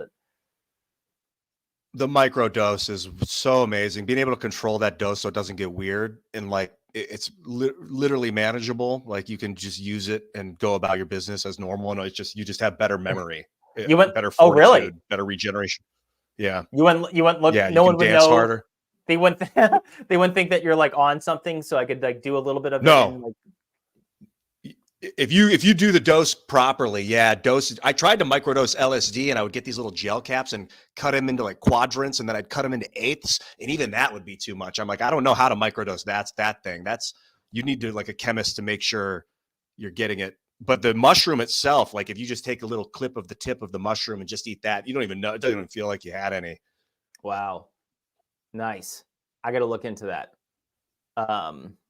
Let's see here. What else do you want to... Oh, hold on. We just got a super chat from Gooey Love Stew. Wonder what the natural cycle process that oil gas plays within the Earth's core and mantle. I suspect it may be a bigger natural process. Okay, so this reminds me, you guys got to look into Tucker Carlson just had a gentleman on named Dr.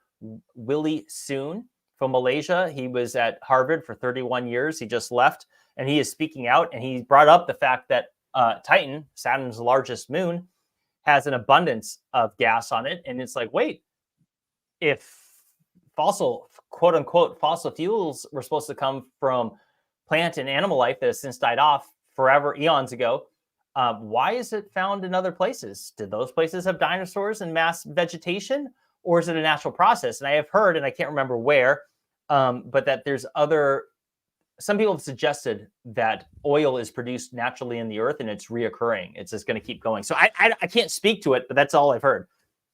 Carbon's only the 6th atom. It's not that big of an atom. So fusion happening at the center of these planetoids could easily be pumping carbon out. Yeah. You're making helium, no doubt, with a little lithium, and then I don't know I should know that. The next bismuth isn't barium. I don't know. The 4th and 5th. I don't know. But yeah, maybe that's what's happening. The cores are fusing. And that's why they want to keep oil prices so high, because they don't want people to know it's naturally recurring. Because like if you tell people it's going to run out, it keeps a value on it. But if it's just never ending. My theory now is we go to hydrogen-based fuel economy. I don't know if I've told you this at Rice University. I think I might have told you this. I talked with Jim Tour. He's the chemist out of Rice University, and they're making a kilogram of hydrogen by pulsing carbon trash with electricity at 7,000 degrees with this flash joule heating process. And for like 0.1 milliseconds, they'll just pulse this carbon and turn it into hydrogen fuel.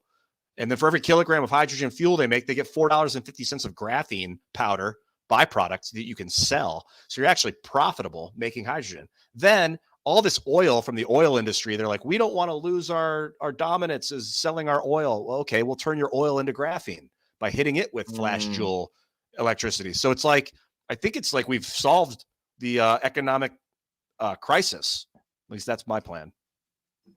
Yeah, I think that we're living in a great awakening where like there's a lot of things we thought were false are going to come out to be true. And I think the next few years are going to be incredibly eye-opening for a lot of us, assuming that we're all alive after that, because things seem to be heading in an interesting direction. Yeah, I'm considering not moving to South America, but getting a place down there, or like spending literally, I have considered moving there. Just like, well, geez, if I was in Germany in 1932, I would have been like, yo, I got to get out of Germany. But the U.S. isn't like, it's not like that, but I don't know, man. It's like kind of we're in a wait and see pattern this next year. I think a lot is going to be told in the next year of like, are we headed towards good or are we headed towards fucking like an abyss of destruction and death? Yeah, I'm watching you. Are you looking? I was watching you watching the comments. Are we headed towards the abyss or are we headed towards greatness and proliferation? I think we're headed towards proliferation.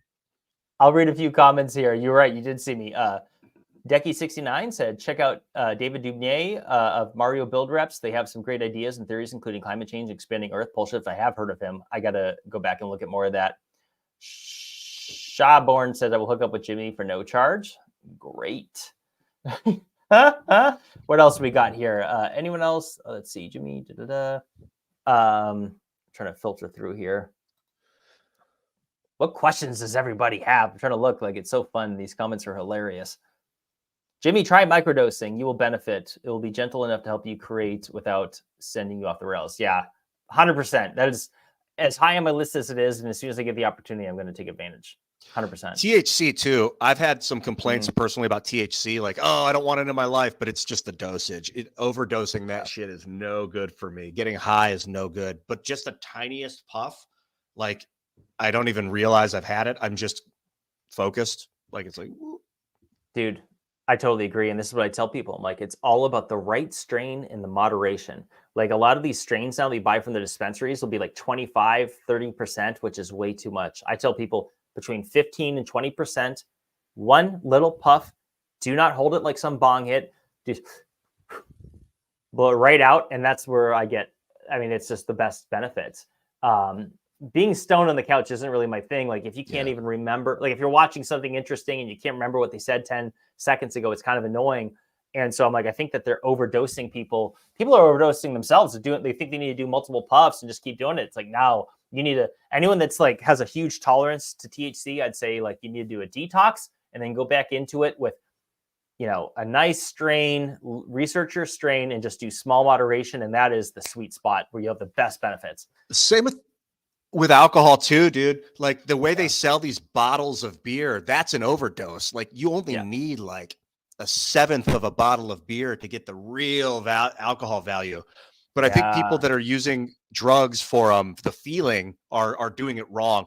I've done it for 20 years, so maybe not. Maybe that's a part of the journey is you learn by doing, but using it for the value, like the psychedelic or the psychological value instead of the feeling. It's similar with eating. Like if you eat for the healthiness of the food as opposed to the flavor, the taste, you know, and you can get that sugary shit out, and you like, I'll eat the raw Brussels sprout, even though it tastes like bitter.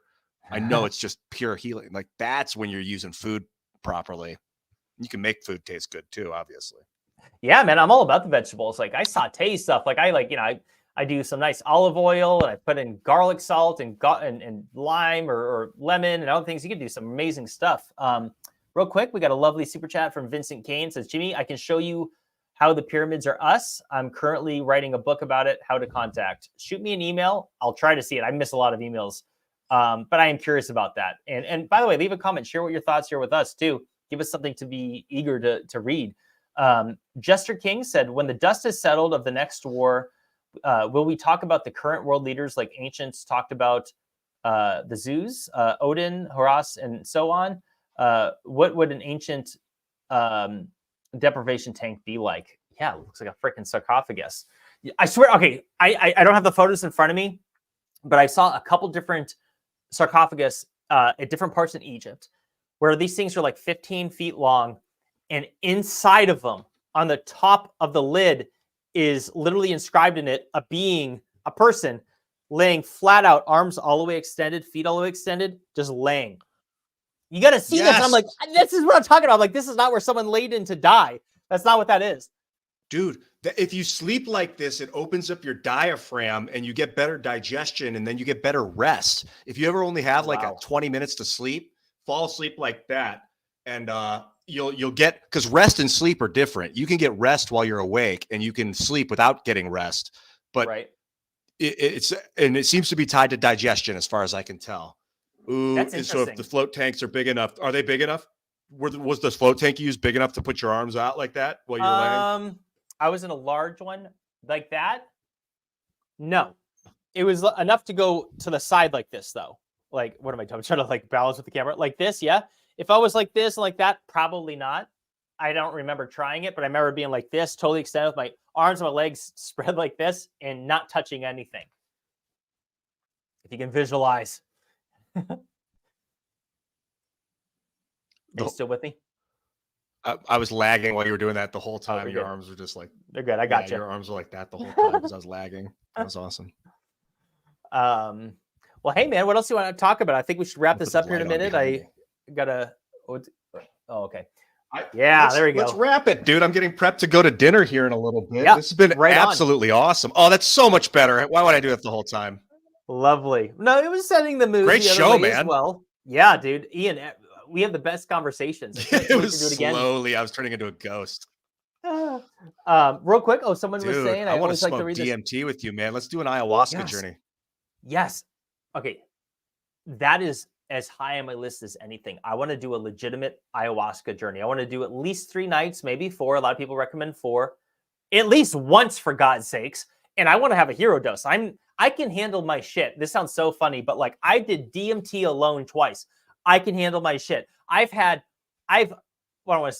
isn't the right word, but I've done too much edibles at certain times. I know my exact number now, so it won't happen, but there's been times where I've done like way too much and was like really, the heart's pounding and it's like most people would freak out. Like I can handle my stuff. I can be drunk out of my mind and still not freak out. Like I am blessed. And I don't know if this is really something to brag about, but I can handle my stuff. Like I can stay calm under the influence of whatever it may be. And I want to go do a hero dose of ayahuasca and I want to get some answers. I want to get in contact with the source and I want to, that's what I want to do. Someone said real quick, just don't jump into an ice bath after working out. It will have negative impact on muscle growth. That's a good point. They say to do it beforehand, which I can't even imagine because I'm so freezing. I can't do anything, but I appreciate that super chat. And I think we have one other one here I want to read off real quick. Jimmy, thanks for the great content. This is question the answers is his name. Did you know it's a 3-day at once on Earth? Look it up. New vid. Check it out when you have time. I will check that out. That's a good comment. I like learning new stuff here. Sorry to interrupt you, Ian. But yeah, I want to where do you think the best place would be to go pull off an ayahuasca journey in short notice? Because it's like, do we have to go to Peru? Like, I want to do it locally if I could, but I know it's not on the up and up.